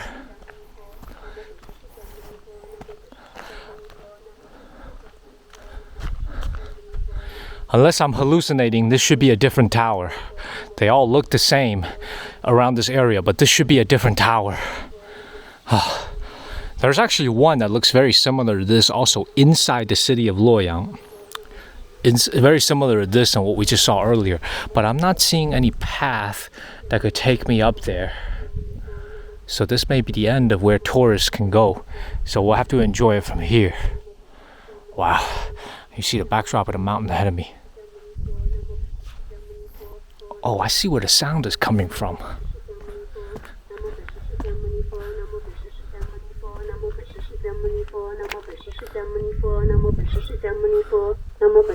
The sound is coming from here. This is just repeated chants of Buddhist prayer. Wow, okay, so I'm here not at peak season, I'm here in the fall. And it looks like they're getting this place ready, they're getting it renovated. So keep that in mind when you come here. Maybe you'll see some, maybe you'll be able to go down to the foot of that. But right now I don't think I'm able to make it. I'm gonna walk around a little bit more and explore and see if I can make it up there. But I think this is as far as you can go, which is fine because right now it's 12:30. So we need to begin to make our way up the mountain if we want to make it down in time. All right, let's go, let's keep going. All right, this has been a very interesting exploration. I didn't expect to climb up wood planks, but here we are. All right. Whew. I'm gonna see if I can find a way up there. If not, we're gonna begin to make our way down.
y'all seeing this? Y'all seeing this? It's not the coming up that's hard. It's the descent that's hard. Whew. I don't even have anything to hold on to. I'm holding on to these poles here. I gotta be careful. Ooh. Oh my goodness. I'm just gonna make my way down. Look at that. Hold on to that. We should be okay. Watch this piece here. Okay. Y'all ever seen Rush Hour? Y'all ever seen the movie Rush Hour? Jackie Chan, he's stuck. He slips and falls on a piece of wood plank just like this, and he tells Chris Tucker, "Don't come any closer." He comes anyway. They both fall through the wood. Y'all remember that? Rush Hour? One of the greatest movies of all time. Check it out if you haven't. Alright. I'm gonna ask if I am able to make my way up. If not, we'll just descend to the foot of this temple and begin our final ascent to the peak. I asked the employee at one of the ticket booths how high this peak is. 1,491 meters. 1,491 meters. Put that into perspective. Over 4,500 feet. It may not seem that high, but that's pretty high. 4,500 feet. Think about that. If you're a 6-foot person, over 750 people length for a 6-foot person. Wow. Okay, we made our way down. I said there's a lot of construction work. I'm sure it's gonna be carried out. I see wood planks. They're getting ready to do work here. But it's a quiet Sunday. We're facing south now, trying to make our way down. You see that ahead of me? That's where we're going. Peak after peak. Yeah, they're definitely getting ready to build. You see all this? You see all these wood and metal here? This is mostly wood, but what this is this is the scaffolding. This is the pieces that you use to keep the scaffolding together and keep it strong. So this is excellent. All right, I got so much respect for this place. One of the great temples of Song Mountain. All right.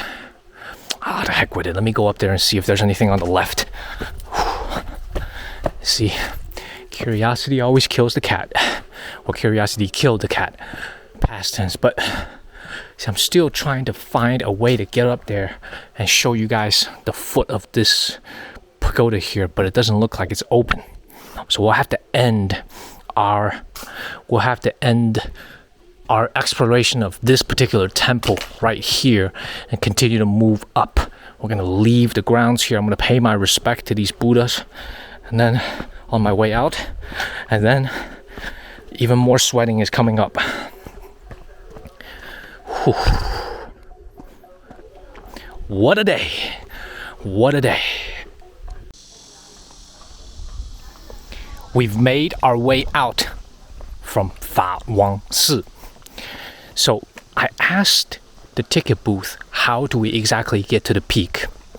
And I'm understanding that I'm being told that we keep going up and then we're going to see steps ahead of us. And that is how you ascend up the mountain. I'm having a mental image of what these steps are going to look like. Are they going to look like this? Concrete paved steps? Or is it just going to be wild terrain? We'll find out in a second. But now we've exited Fawang, the Fawang Temple, and we're now heading up to Junji Feng, the Junji Peak. 72 total peaks here in Song Mountain. We are going to the most famous one, Junji Feng. So Junji Peak. Some of the things that we saw today, the first pagoda, the Songyue Pagoda, that is in the promotional photo. That is in the promotional symbol for Song Mountain. And this is one of the reasons why I got home from the first day of Song Mountain, and I scratched my head and I'm thinking to myself, like, I came here and I didn't even see the most iconic building, nor did I get to the very top. Did I really come here? So that's why I came back for a second day. We're gonna go find those steps. And we're gonna go and make our way to the top. We made it here. This is where they're supposed to check your ticket again, but I don't see any doors open. They've already checked our ticket at the very beginning of this entrance, but these steps here, this is the beginning of our ascend. I'm planning for it. I'm planning 2 hours at least to get up there. The ticket vendor took a look at us, me and my camera guy, and she said, you guys, an hour and a half. You see, I like to under-promise and over-deliver. I'm budgeting at least 2 hours to get to the top. I mean, look across from us. Oh, we're being blocked by some trees here. Is it a good sign that I'm already winded, having climbed up these 10, 20 different steps? But across from us, that's where we're trying to get to. That's where we're trying to get to. And we just saw some tourists that were making their way down. They spent the night at the peak. And I asked them, how long did it take for them to climb up there as a group? They told me 8 hours. My jaw dropped. I don't believe it. But I'm gonna try to make it in 2.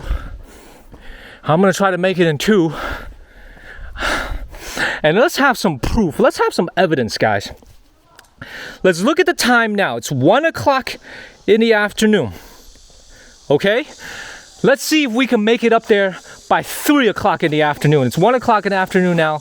Let's see if we can make it up there by 3 p.m. We'll do a time check once we actually get up there. I'm pumped. I am jacked. I'm pumped for this ride. I'm pumped for this hike. Let's go. I don't see many people, but whew, I'm ready to go. Let's see if I still feel the same way when I'm filming halfway. I may be huffing and puffing, but let's go.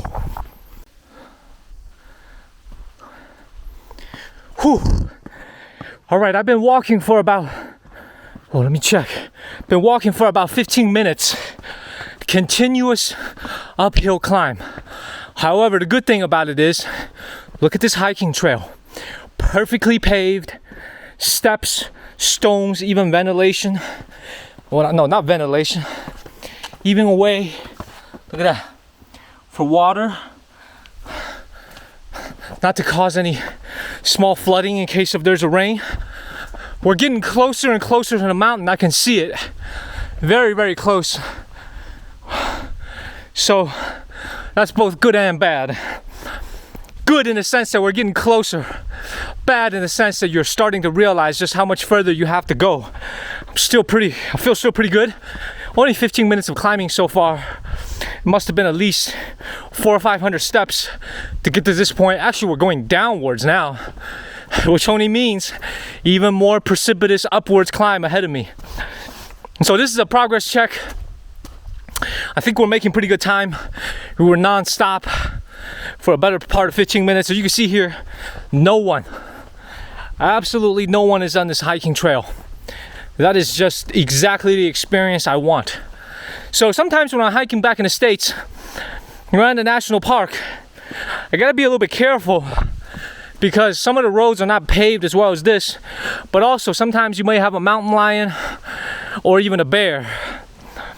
So if I'm hiking by myself back in the States, I like to bring something, maybe some bear spray, and also just hope that I run into a couple of other hikers along the way.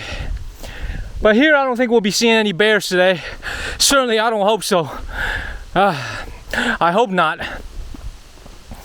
But we're getting closer and closer to this mountain, and we're just continuously making our way up. We'll check back in once we get even closer. Based on what an earlier tour group that was going down told me, there were three women in that group. They told me this path is going to get pretty precipitous later on as we get further up.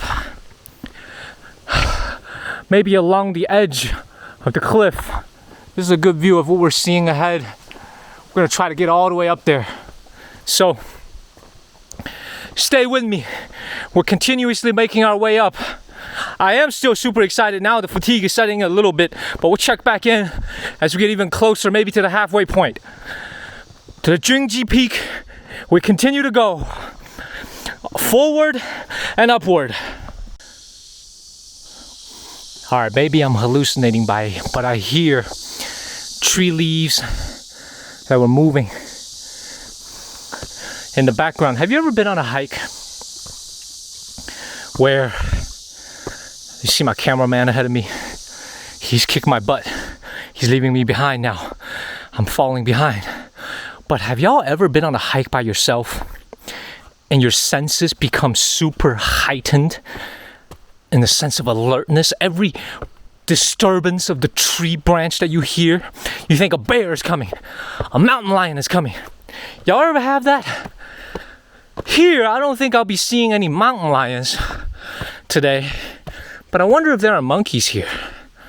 Because in many Chinese mountains, they have large wild populations of mountains that actually interact with tourists.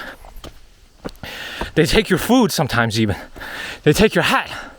And in exchange, you gotta give them some food and they'll give it back to you. Or more like throw it back to you. So I wonder if there are groups of monkeys here. Wow. Whew. Something to keep in mind. I don't have food to feed the monkey today. I barely have anything to feed myself today as we go up there. But whew. What a climb. What a climb. All right, y'all. Y'all can hear it in my voice. Oh, we are at as close as we can get to the actual mountain. So we're no longer looking at it from a distance. Look at these stones, look at these rocks. These are a part of the actual mountain. Less than 20 yards from me. Let's do a time check. It's 1:30. We've been climbing for about 30 minutes. If I had to estimate, we're about a quarter of the way up. We're about a quarter of the way up. Whew. Oh. If I had to guess my elevation, probably 400 or 500 meters. So 1,500 feet, maybe a little bit more. You can see here, just steps after steps, more and more. Whew. Oh, man, we in there. We're not gonna quit. No, we gonna get to the top today. A little bit over 4 miles. Not all the way up. Remember the road that we took earlier to get to the pagoda? To get to that temple? That's all included in the 6.8 kilometers, 4 miles.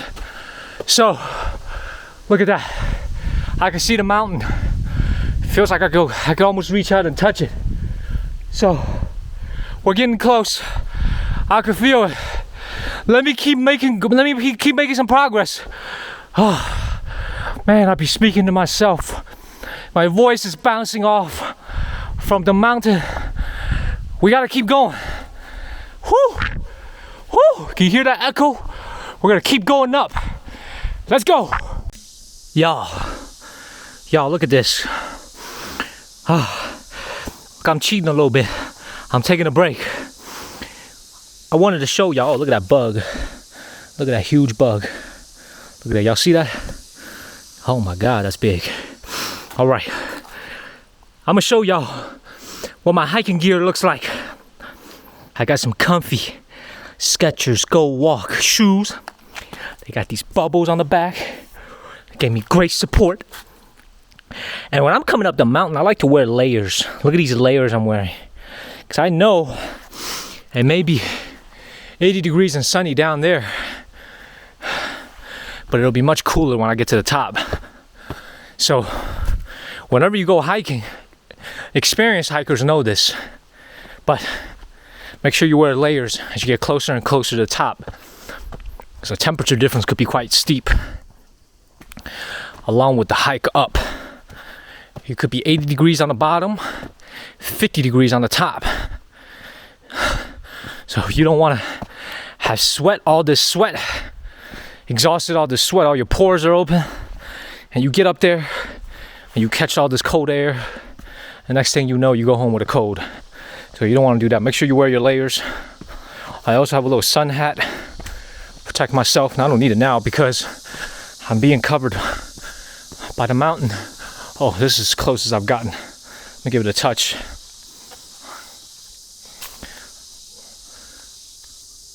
Song Mountain, y'all. This is Song Mountain. I'm at Mount Song, Songyue, Middle Mountain. One of the 5 most famous mountains in all of China. The 5 immortal mountains. Oh, today we are really climbing.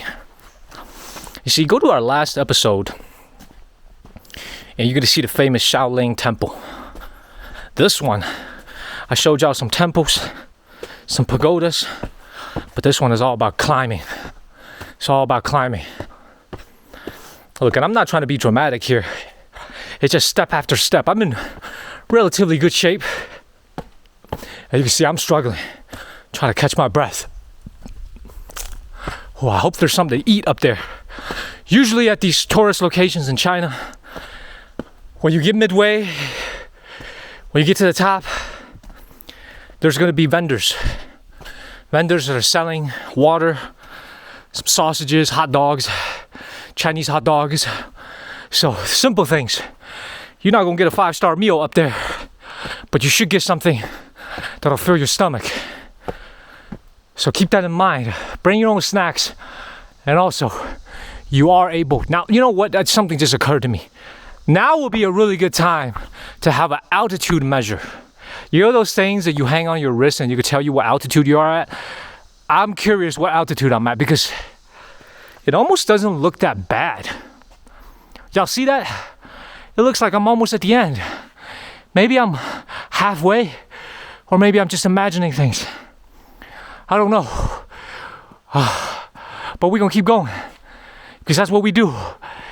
Monkey keeps going. All right, we'll continue to make our way up these steps. We'll check back in a second.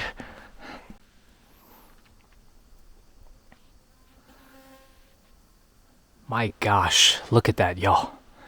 Look at this view. This is Song Mountain in all its glory. Look at that. Beautiful. One of the things I was thinking about, I was continuing to make my way up there. You can see I took a seat for about 5 minutes to gather my breath.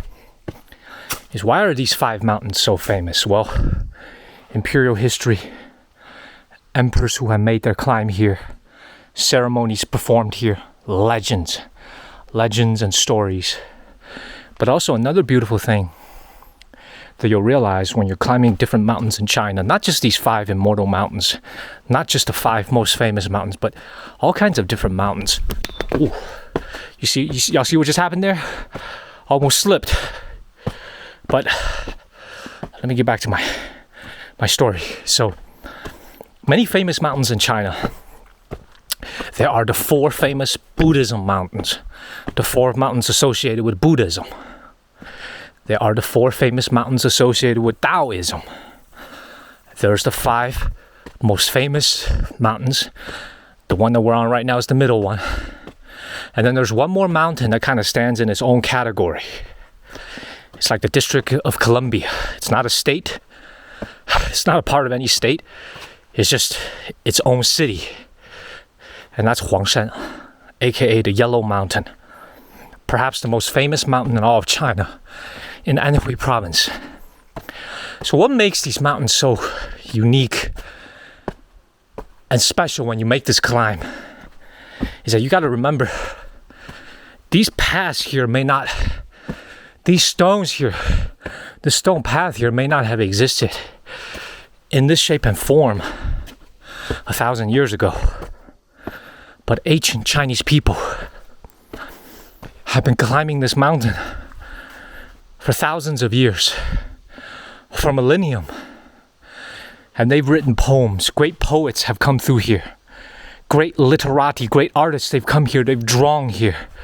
Huangshan is actually one of the most famous spots in all of China for drawing, for painting. Painting students spend months at a time living there to draw.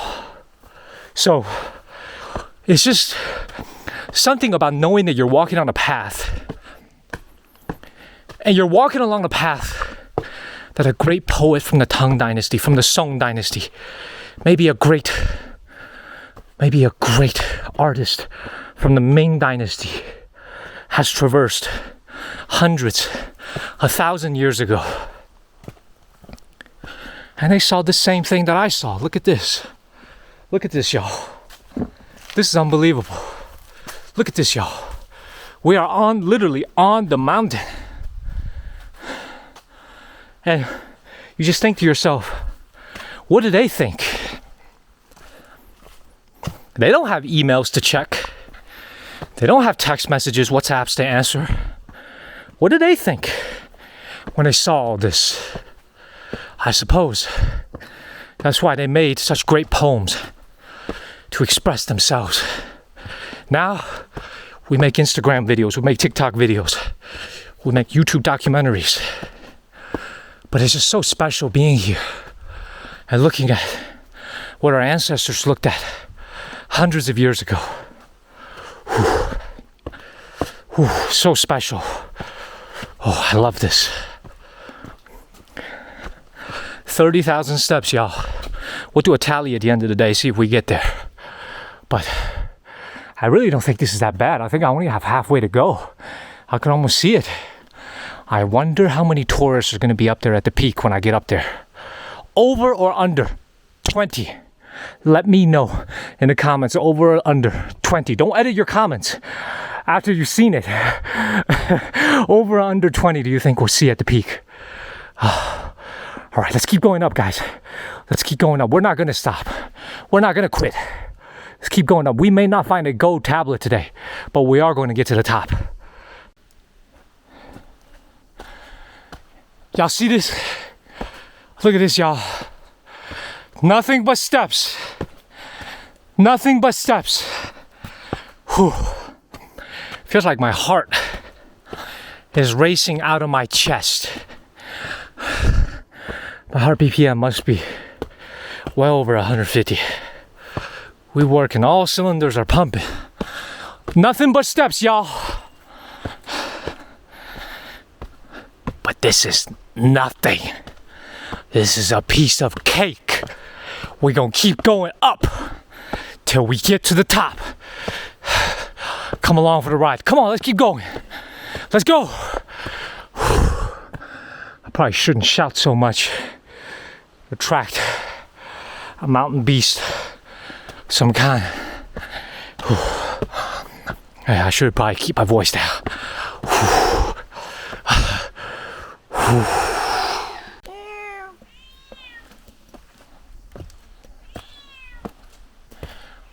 We didn't see any wild beasts today, but I saw a white kitty. Hello, kitty. It's actually the second cat we've seen today on this mountain. Hello. Hello. Meow, meow. Hello. Bye-bye. We're going to continue to make our way up. But hopefully that's as exciting as an animal we'll see today. I don't mind seeing some birds. But listen, y'all. Wolves, bears, lions, stay away from me, y'all. Look, there's a guy coming in front of me. I'm gonna ask him how far we are from the top. Oh, he's got a walking stick. That's smart.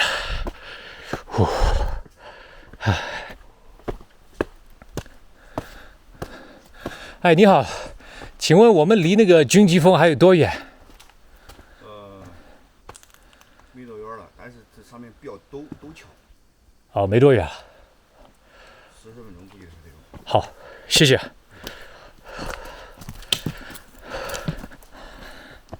All right. I just asked him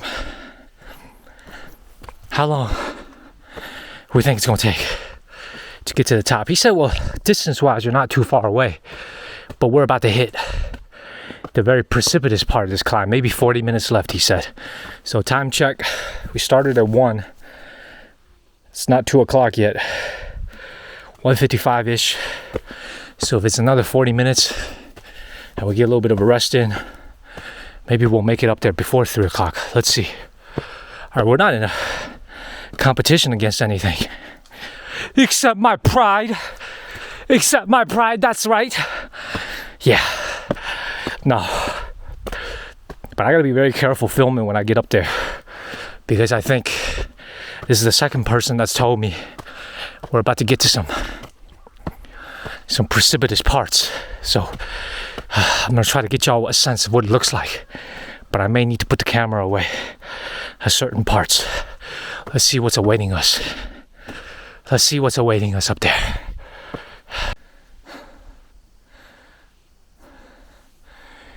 Y'all see that? Y'all see that? I think that's where we're headed up to. One of those to get to the peak. I'm sitting here along these steps. I've resorted to counting steps to distract myself. That's what I've resorted to. I'm like just looking at the ground, counting steps as I go up to try to distract myself. Oh, I am sweating. I sweated through this shirt and this outer layer I got on. Oh, man. Oh my goodness, this is a climb. I was thinking about something earlier. You know, the musings of a guy who's so tired he starts hallucinating. Y'all ever drive on the highway? Y'all ever drive on the highway and y'all are passing by? Let's say y'all are driving through Montana. Let's say we're driving through the state of Montana and you're passing through, in the distance, mountains, snow-capped, beautiful mountains covered in snow, mountains far in the distance. You're sitting in your SUV, you're sitting in your car, and you ask yourself, boy, I wonder what it feels like to actually be on that mountain right now. Y'all ever feel that before? Just driving through across America, or driving through China, wherever it is you are. You see a huge mountain in the distance and you wonder, boy, I wonder what the view is like from up there. Well, I'm living it right now. I am on one of those mountains. Oh my goodness. Oh, I'm living through it right now. Y'all see this? Y'all don't see my cameraman, right? He's so far behind. He's just trying to catch up. But God bless him, because he's got a heavy equipment bag. It's got our drone inside and some of our other equipment. Oh, boy, heart's coming out of my chest. But this is what it's all about. This is what it's all about. Oh, I chose this. I wanted this. Whew. Yeah. Yeah. Just think about that sense of accomplishment. A feeling I'm gonna have when I get to the very top. Well, all I can think of right now is that top. Again, to get to the top, 1,491 meters to be exact. So, almost 5,000 feet, 4,500 feet, maybe a little bit more. I'm so tired that my math is all messed up. Oh, y'all see that in front of us? That should be that town, Dunfeng town down there. Oh, what a day. What a day. What a day. If y'all ever see Training Day, what's the last thing Alonzo says? What's the last line from Lonzo? Denzel Washington, Oscar, Best Actor. What's the line that Lonzo says at the end of that movie? Very last line. Before what happens to him. Y'all know. If y'all seen the movie, y'all know. That's how I feel right now. What a day. What a day.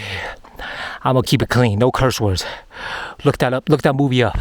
See what Lonzo says at the end. That's how I feel. That's how I feel. I feel like King Kong. I feel like King Kong. Oh, see, when you by yourself up here, you can say crazy. You can say all kinds of things. Nobody's gonna hear you. Nobody's gonna hear you. I'm just resting a little bit, cheating a little bit on these steps. But we're gonna keep going up. we'll keep going up. I think maybe another half hour, 25 minutes, I should be at the top. I haven't seen anything extremely precipitous, extremely dangerous. So hopefully these last 25, 30 minutes will be okay. See y'all at the top. We should be getting close. I never thought I'd be so happy to see some flat surface. Look at that. Y'all see that down there? Nothing but steps. Nothing but steps. Nothing but steps, y'all.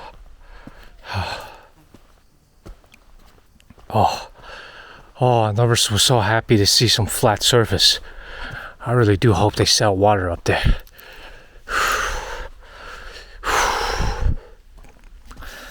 We're almost at the top. Should be about another 10, 15 minutes if I don't rest. It's a beautiful day. Passing more and more people, so apparently it's a thing. People like to stay up here at the peak for the night, watch the sun go down, and watch the sunrise in the morning. Camping is not really something I'm too much into. Glamping maybe. Camping. Speaking of glamping's actually become more and more famous, more and more popular here in China. It's become a business actually, as well as the business of making RVs. So you think RV business has been alive and well in the States 50, 60 years. It's taking off here in China. I may get an RV, a little one in the future and drive across the country. But right now, let me just make it to the top. That's the only thing on my wish list right now, just to make it to the top. When I stop and rest, there's really for two reasons. Number one, when you're continuing to make, you continue to move your legs like this, going up step after step, the lactic acid in your legs just build up. So you want to calm that down. And the other thing is to slow down my heartbeat. Heartbeat is racing like crazy when you do like 15 minutes in a row of just non-stop climbing. So,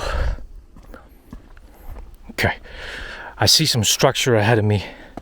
Things are becoming flat. I don't want to get too excited. A time check right now. Y'all see this? 2:55. I've been climbing for an hour and 55 minutes. So it's almost 3 o'clock. It's flat surface now. I should be getting very close to the top. I'm seeing structure. These are buildings. Old looking buildings. And a flag. But I should be almost there.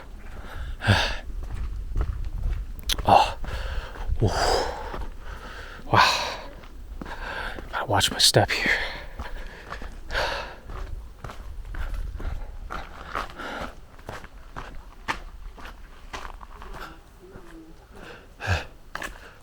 你好，你好，你好，你们是住在这里吗？你们住在这里？住在这。哎，好，我离那个军机峰多远啊？这个坡上去就到了。好，谢谢。100米多点。哎，好，谢谢。哎，不客气。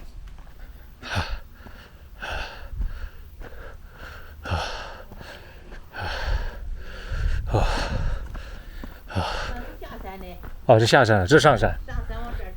哎呀，好，谢谢。Yo, look at this dog. Yo, y'all see that dog? Alright. She just told me 100 meters left. 100 meters left, y'all. So this must be the other path. Remember earlier in the day, we saw 2 paths to lead up to the mountain. We took the one that was going to take us to the pagoda first. That should be the one that takes us home. Yeah, I'm slurring, y'all. Like my words aren't are beginning to make less and less sense. She said about 100 meters ahead of me. She also said they live here, up there at the peak. We're getting close.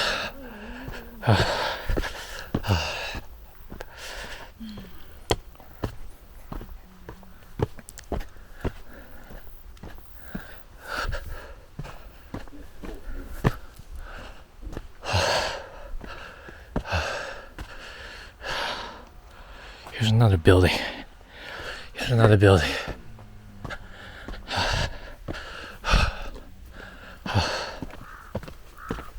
Oh, look at that. Another building up here.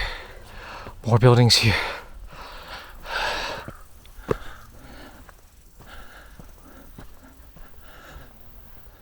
Oh wow. Look at that view. Look at that view, guys. I wish y'all could see this. I wish I could be here. You'll have to see it through my camera.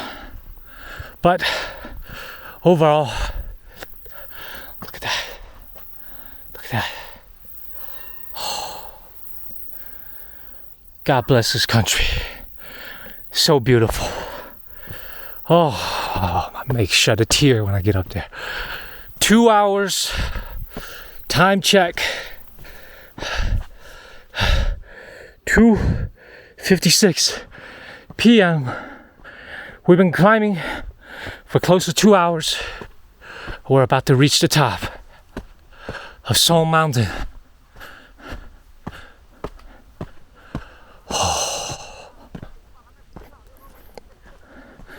Thank goodness. No animals, no bears, no mountain lions. Oh, what a day. What a day. If you look back at our last video, I was a bit disappointed that I couldn't take you guys to a true peak. No more, we're at Junji Peak. This is the real most popular peak. This is the one where all the hikers come to. We made it to the very top. We made it to the top, baby. Just a little bit more.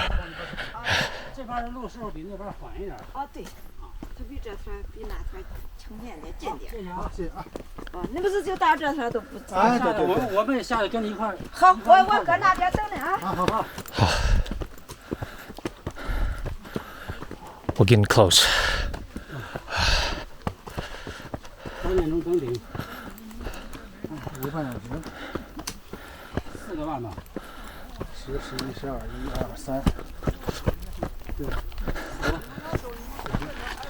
We made it, guys.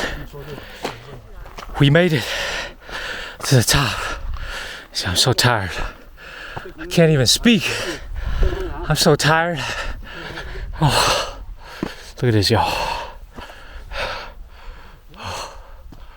Oh my goodness. Yeah. There's usually a plaque. See that? That's me thumping my chest. Y'all, we made it. And we did it before 3 p.m. This is the evidence, y'all. Look at this. 2:58 p.m. Made it before 3 p.m. Less than 2 hours. We made it up here. Top of Seoul Mountain. Oh. Ooh. We made it. Now usually at the top of Chinese mountains there's going to be a marker, an indicator. Oh, there it is.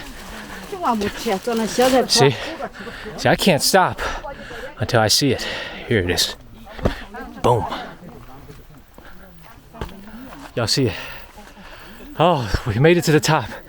1,491 meters. Oh my goodness. Oh, yo, I'm about to pass out. We made it to the top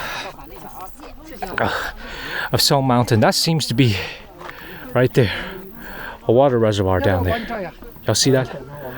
A water reservoir. Look at this view. Is this worth it or what? Oh my God. Yo, I feel like I'm so tall. I see the curvature of Earth. Look at this. Look at all this. Look at that cloud up there.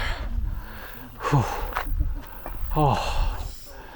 Oh, we made it to the top. A great sense of accomplishment. Alright, I'm gonna take some photos. I'll be back with y'all in a second. I'm gonna take some photos and record this special moment.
I did y'all justice. I promise y'all we get to the top. We did it.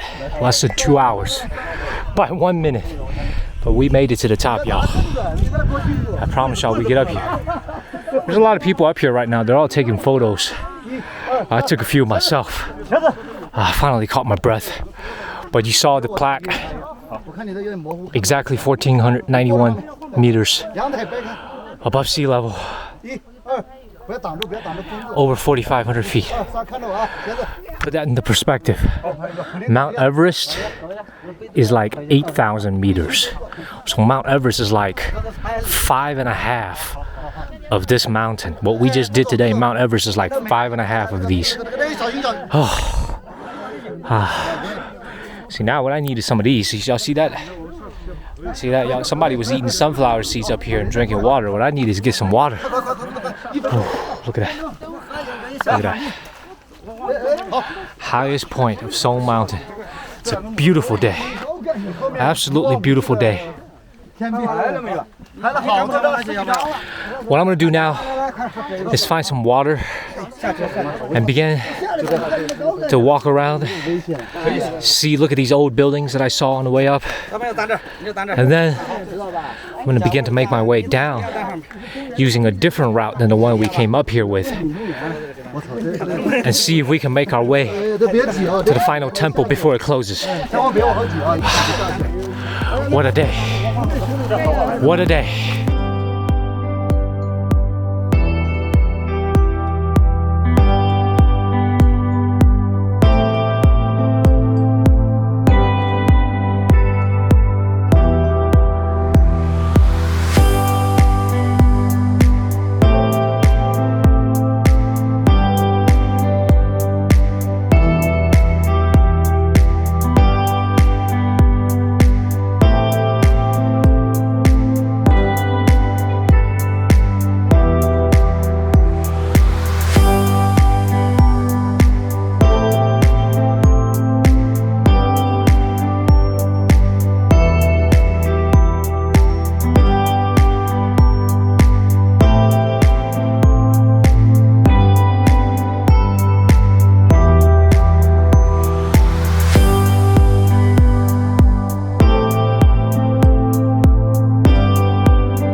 To make my way down from the top of the mountain. Look at what I found.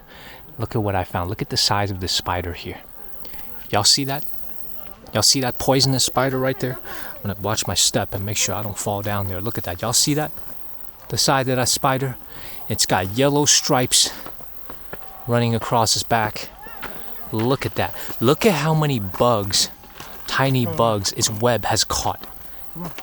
All over the web. Boy, that spider's eating good tonight. Look at that. This is what we call buffet. Look at how many bugs it's caught.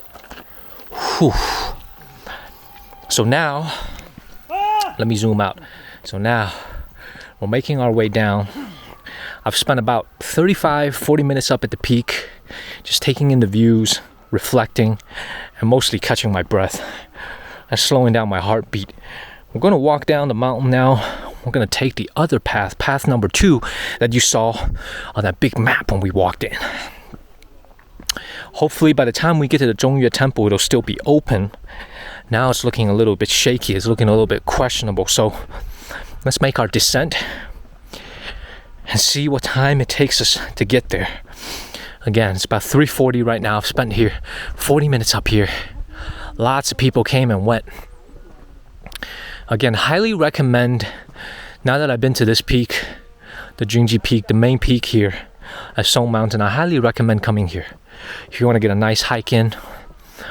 And I think you can see by my video up to this point that this is a good illustration of mountains in China. All the roads that you walk on, to the most extent, it's going to be well paved. It's not going to be rough. It's not going to be wild roads. It'll be well paved. Look at that. And I've been looking to buy water this whole time. And one of the people told me that if I make my way down a little bit further, there's going to be a little stand, a little shop. It's going to sell water. So I'm going to have to get a couple bottles for me and my cameraman.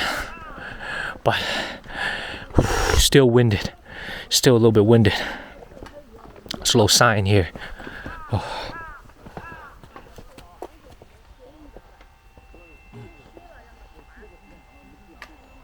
Wow, as you can see here, this altar, the only female enter Wu Zetian. She made it. She actually made it up here. Exactly where we stood. She made it up here for a ceremony to the gods. See, that brings me to think about that gold tablet. About that gold tablet that was found. Could it have been put there by the emperor herself? Maybe when she was on an expedition up here, she said, you know what? All y'all Secret Service, all y'all bodyguards stay behind. I'm gonna look for some private time, and I'm gonna put something worshiping the gods. You see, these sacred mountains here, they're associated with the different deities. Could she be the one to put that gold slip, that gold tablet? Maybe she put it here herself. Whew. All right, now one of the things I need to do here as I begin to make my way down is actually look at the right path. I don't want to take the wrong way down and waste time, because I have a carpool waiting for me to take me back to Luoyang. It's going to take about an hour and a half to get back to the city. I'm sorry, y'all. I'm like speaking in half sentences, y'all. Let's see what's down here. I see a little temple here, a little altar. Take a little detour over here, see what they got over here. Whew.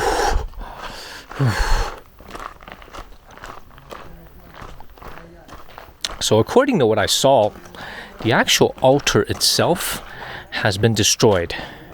The actual altar, the actual tablet has been destroyed.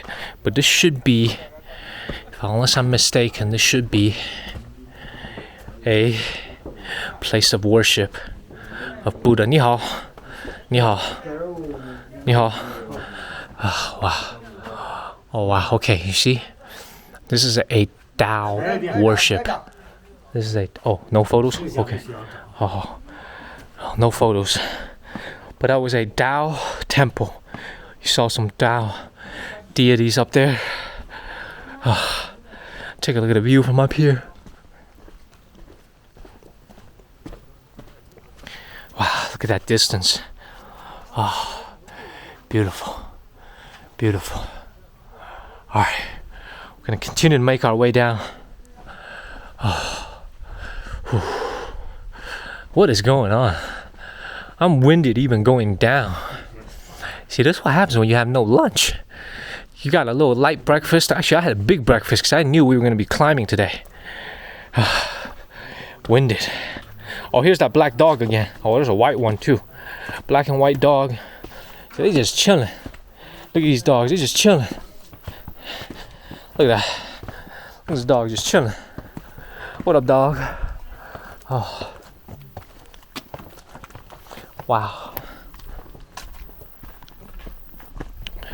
2 black dogs. So what I'm looking for is a place to buy water. I gotta get rehydrated. Oh, beautiful. Beautiful. Let's make our way down. So that's the way we came. Somewhere down that path right there. Remember, we passed these nice folks here that live up the mountain. So this is going to be the path that we take downwards.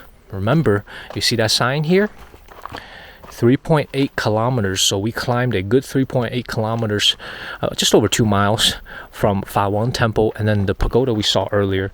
This one should be the one that takes us down Route 2 to get to the bottom. Whew. Look at that. Nice, well-paved roads. I'm sure a couple thousand more steps waiting for me. Oh, it looks like the dog's coming with me. What up, dog? Look at that. Dog leaving me in the dust. Dog is leaving me in the dust, y'all. But you see, I got an excuse. Dog got 4 legs. I got 2 legs. Oh, look at that dog taking a pee-pee. Look at that. See, dog got 4 legs to support itself. I only got 2. Oh. All right, do a time check. We start our descent 3:45 in the afternoon. Let's see what time we get down there. Let's begin.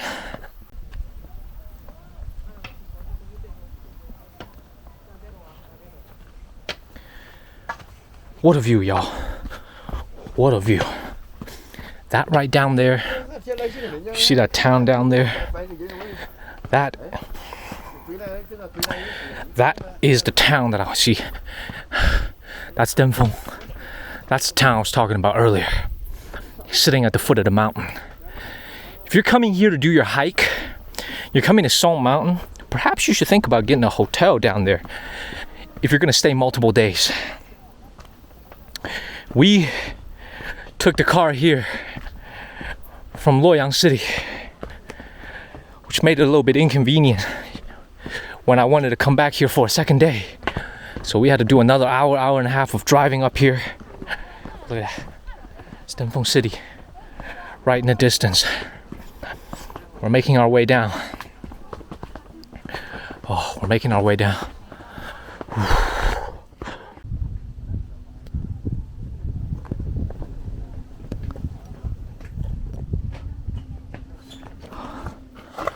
Oh, here's a better view.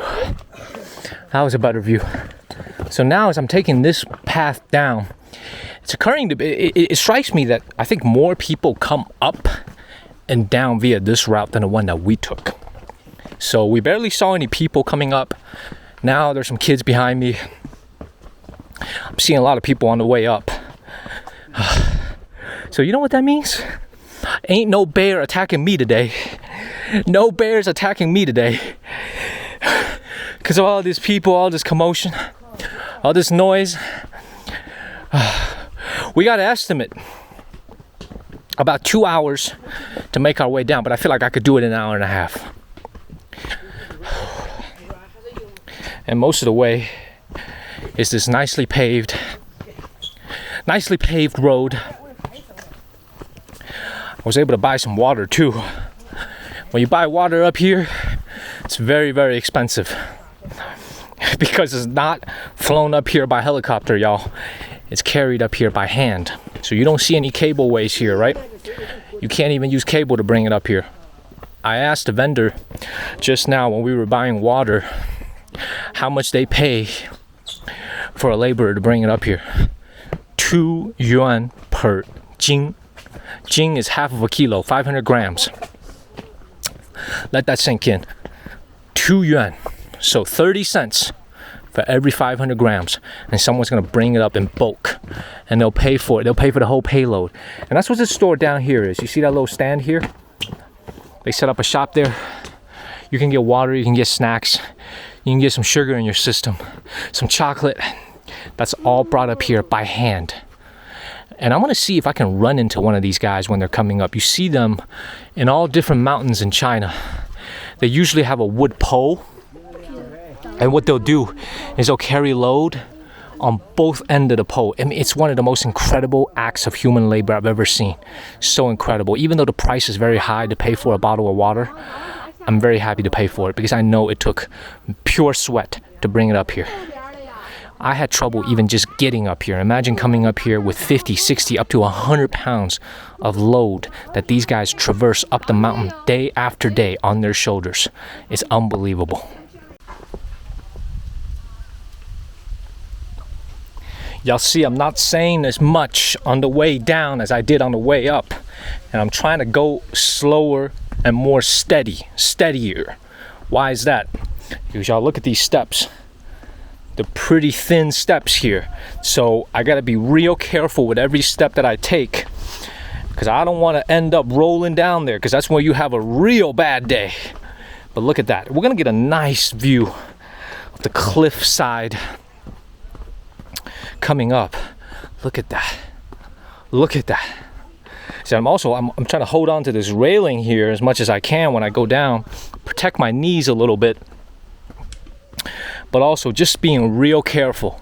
It's one thing to goof around on the way up, you know, gulu gulu gulu. You're taking 2 steps at a time, but you know, going on the way down, I'm trying not to fall. This is, once you fall, I'm talking, look at that, 20, 30 steps at a time, you're gonna be rolling down there. So I'm very, very careful. But look at that, Song Mountain. So I'm pretty sure if you Google Mount Song or Song Mountain, there's a Wikipedia page about it, and you could likely read a little bit more about these stone formations. How many years ago, how many millions of years ago did these things begin to form? I'm pretty sure you can get some more information about that. But covered in vegetation,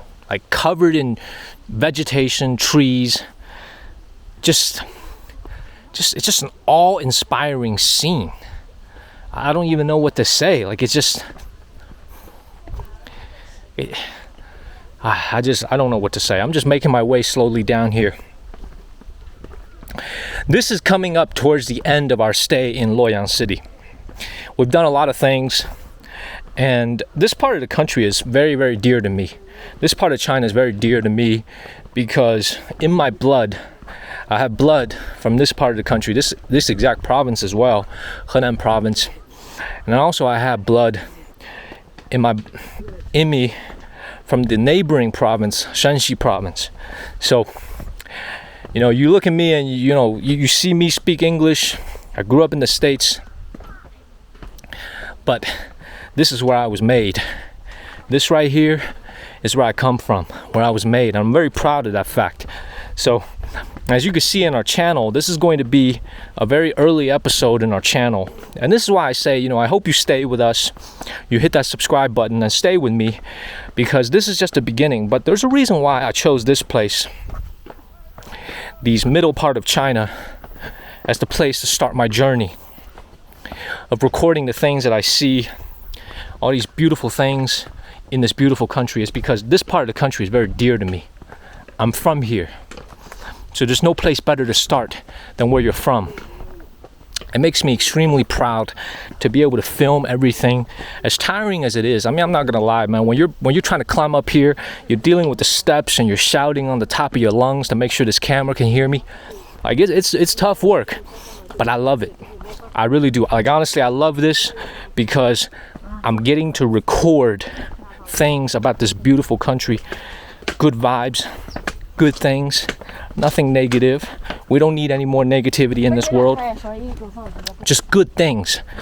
And I'll bring it to you. You can watch it wherever you are. If you're in the States, if you're in Italy, you're in Africa, wherever you are. As long as you got internet access, you can watch what I make. And you can watch it for free. Look at all this. I'm just so incredibly proud to be able to make this. So I hope you're enjoying this. I hope you're enjoying it. Give me a like. I'd appreciate a like on this video. Leave a comment. I try to read them all. We're gonna go to a lot of exciting places. I mean, square footage, square kilometers, square miles, whatever metric you want to use. China and the United States are remarkably similar when it comes to square, just pure size. Right? Largest country in the world is Russia. Second largest is Canada. Then you're talking about China and the United States. China's 3, United States is 4. They're right there. They're neck and neck. They're about the same size. And you think about just how much there is to see in the United States. Over 50 national parks, and they're adding more. Last time I checked, they're still adding more national parks. I've been to less than a dozen. And I gotta tell you, China has some amazing national parks here as well. Look at this. Look at this view. Look at this view. This is what we came up here today for, guys. Look at this view. I'm at a loss for words. Anyway, as I continue to make my way down here, I hope you stay with me. I'm gonna bring you more videos that showcase so many different parts of this country. China is one of the most diverse countries in this world. Over 50 different ethnic groups. By different ethnic groups, they may be a little bit different from the United States, as in maybe the skin color is all the same, as in we don't have different skin colors. But here in China, what they have is different customs, different tradition, and different history among different ethnic groups. They all have their own way of living, but they're all Chinese. They all belong to one big family. They're all Chinese. And I want to record it, and I want to show it all to you, the people, the way they live, the scenery, the history. I want to show you all of it. If you enjoy it, I hope you stay with me. If you look at this town right here, down below, look at that. Probably 500,000 people live down there. I was talking with the carpool driver earlier this morning. He estimated 500,000-600,000 people living down there.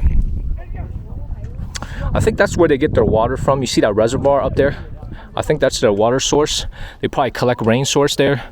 And then that's either a solar panel field down there for electric energy, clean energy, or that's just large scale indoor farming that's being covered. So look at this view. Just absolutely beautiful. Absolutely beautiful. Look at this. Look at this. In case you're wondering why this lady is walking backwards, she's trying to conserve her knees. So when you do that, or you descend the mountain on the side, try to crab walk, or you do it backwards like that, it actually is easier on your knees. Keep that in mind. All right, we're gonna continue to make our descent. See y'all in a second. We're gonna continue to make some time because the driver's gonna be waiting for us. I don't wanna keep them waiting. It's 2 people actually, because we're carpooling, so I don't wanna keep them waiting too long. But let's continue to make our way down.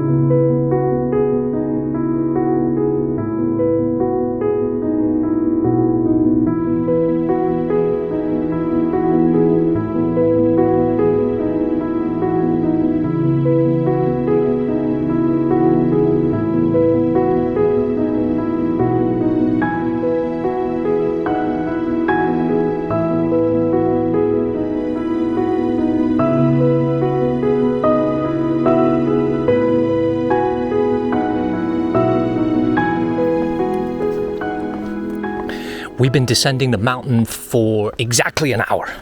It's been exactly an hour. It's 3:40 now, or 4:40 now.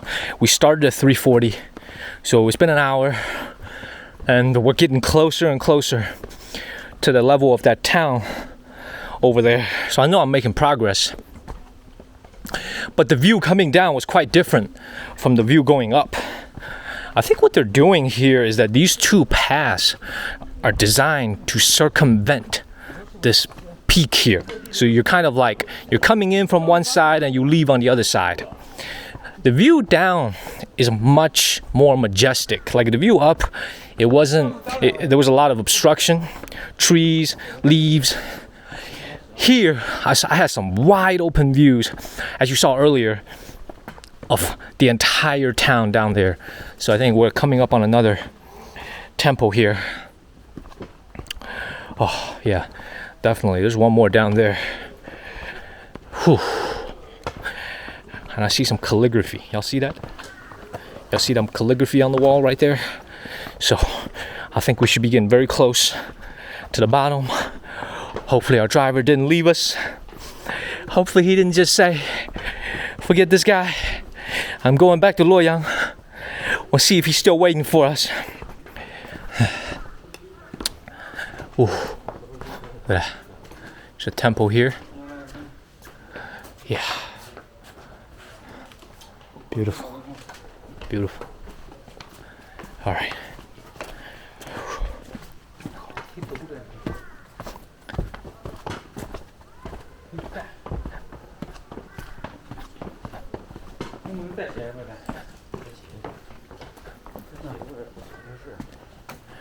All right, this is a key thing to look at here. Y'all notice this gate here? This is a key thing to notice. I think like after a certain time, like 6 p.m., they're gonna lock it up. So if you don't exit the mountain by a certain time, you gotta sleep here, which is fine. I mean, you gotta sleep here at the peak, or, look at that, sleep over there. Perfectly natural rock wall. Someone has already got that idea. Look at that. Y'all see that? Y'all see that up there? Perfect resting spot. But no, in all seriousness, if you don't make it down to the mountain, I think by the time this mountain closes, they do have an operating time. Let's say 8 o'clock in the morning, 7 o'clock in the morning, where you can begin to make your descent. And then there's a time they close. You got to be prepared to camp here for the night, which got to bring some layers because it could get cold here.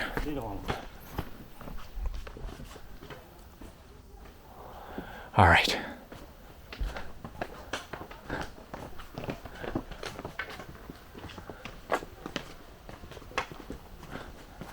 I had to make my way down here. See that famous Chinese poet, Li Bai. Very famous Chinese poet. So this must be a poem that he wrote. See, I didn't even know that Li Bai had actually passed here before. I didn't even know that. The most famous Chinese poet of all time. Him and Du Fu. And if you never heard of Du Fu before, maybe y'all seen the show Squid Games. Y'all seen Squid Games on Netflix recently? On the very second to last episode, when the main character is just down to the main character and his brother or his cousin, whoever it is, and they're fighting. They're fighting to be the last man standing. Y'all remember? Do y'all remember? There was a scene when all those wealthy people were watching them from this VIP lounge above in Squid Game. And as the fight is about to begin, it starts raining. Y'all remember that? And then the Chinese guy, there's a Chinese wealthy guy in the show, he says, 好雨知时节. He said 5 words.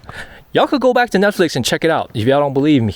And the guy next to him says, I don't know what you just said, but it sounded very cool. And he responds and he says, Du Fu. When he says that, it means that's the name of the poet.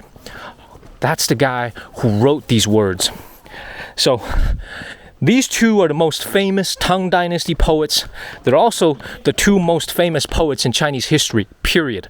Their poems are must study for all Chinese students, whether they're in elementary school, middle school, must study curriculum. And I think that's what it was on the wall. I didn't pay too much attention to it because I'm really trying to make time here and get to the bottom and not keep our driver waiting. But do check it out. Netflix, second to last episode, when the two last people standing, just before they fight, it starts raining. That verse is a very famous verse from Du Fu.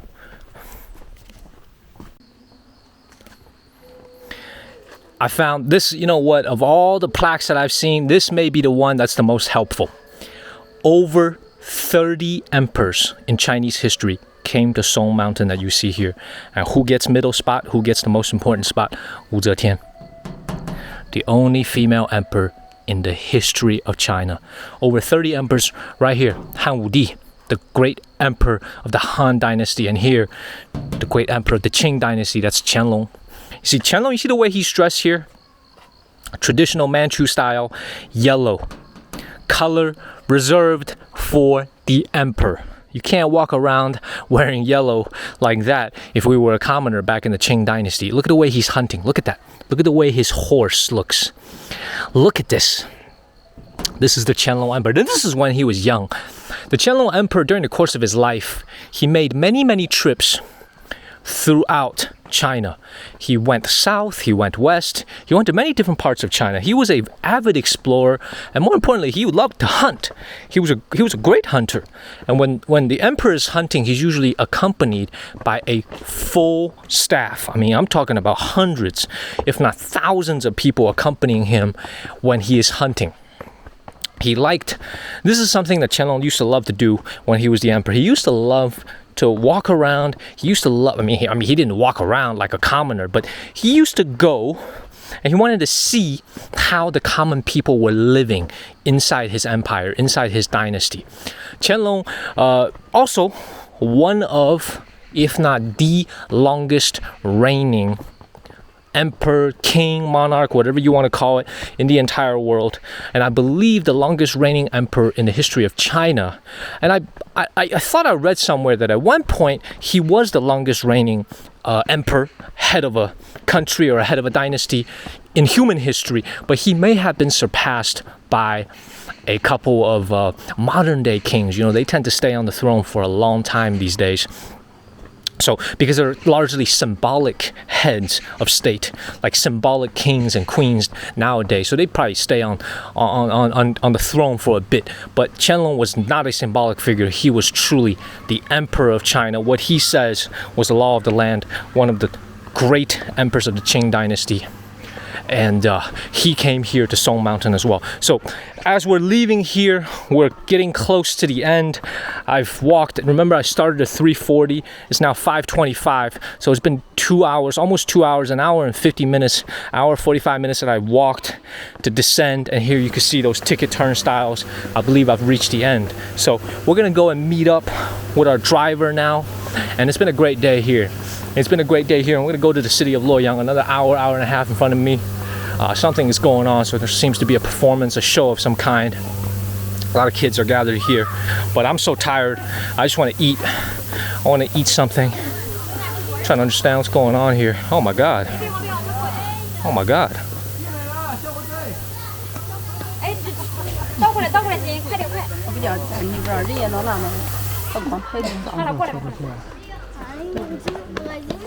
So we have seems to be a master. He's practicing either Taoism, Tai Chi. There's a lot of people gathered here in front of the big sign that says Songyue Songshan. It means the middle mountain, Song Mountain. R.I.P. to my knees. Whew. Oh, and I told y'all, today, close to 30,000 steps. Let's do a check. In case y'all didn't believe me. Let's see how many steps we're at. Look at that, still updating. 27,000 steps. And in case y'all are wondering why there are these sparklers that just happen, I set a little goal. Every day I hit 10,000, that happens. I'm usually at 12,000 a day, so if I check it every day, I should see that every day, right? I should see that every day. So this is the end. This is the end of our journey at Song Mountain. What an amazing 2 days it's been. What an amazing 2 days it's been. I hope y'all enjoyed it. I hope y'all enjoyed it as much as I have, because I have run out of things to say. And I have run out of energy. And I'm very tempted to take this electric buggy here. Let me see how much it costs. I'm on the tram now. 12 minutes to the ticket office. In case y'all wondering why I'm still huffing and puffing, that's because I'm still recovering. 28,000 steps today. I'm getting to the front of the entrance. This is where I'm going to bid my goodbye to this wonderful, amazing mountain. If I walk this, it's easily a 30-minute walk. When I head back to the city of Luoyang and say goodbye to this amazing mountain and this amazing place. Tram, 15 yuan a ticket, $2. I just want to say thank you for watching. I hope you enjoyed it. And I hope actually one day that you make it here. Remember the date. We're in September. This is September 25th, 2022. I'm here with my cameraman. Just the two of us. We spent an entire day here. We spent 2 days here actually. We've explored, now I can confidently say we've explored maybe 20% of this great mountain. And I hope that whenever you do get to make it here, send me a note, send me a message, send me some photos. I want to see what it looks like in 2023, in 2024, in 2025. Thank you so much for watching. Please subscribe. We got new episodes every single week. Every single week we got new episodes of cool places, exciting places, culture, people, history, natural scenery, food. We got everything. Hit that subscribe button. Give me a like on this video. I'd really appreciate that. It helps me to keep bringing you content. I gotta sign off. We're gonna go find something to eat. I hope you enjoyed it. Also, the battery on this thing is dying. The battery on this camera is dying. So it's time to say goodbye. Goodbye. We're going to sign off for today. We'll see you next week. We got brand new fresh episodes coming. See you next week. Bye bye. Hope you enjoyed it. Bye bye. In the next episode, we discover what it means to be king by visiting one of the oldest tombs in all of China. Then we make our way to the very site China's only female emperor cemented her reign. It's all coming up as we make our way through this beautiful country.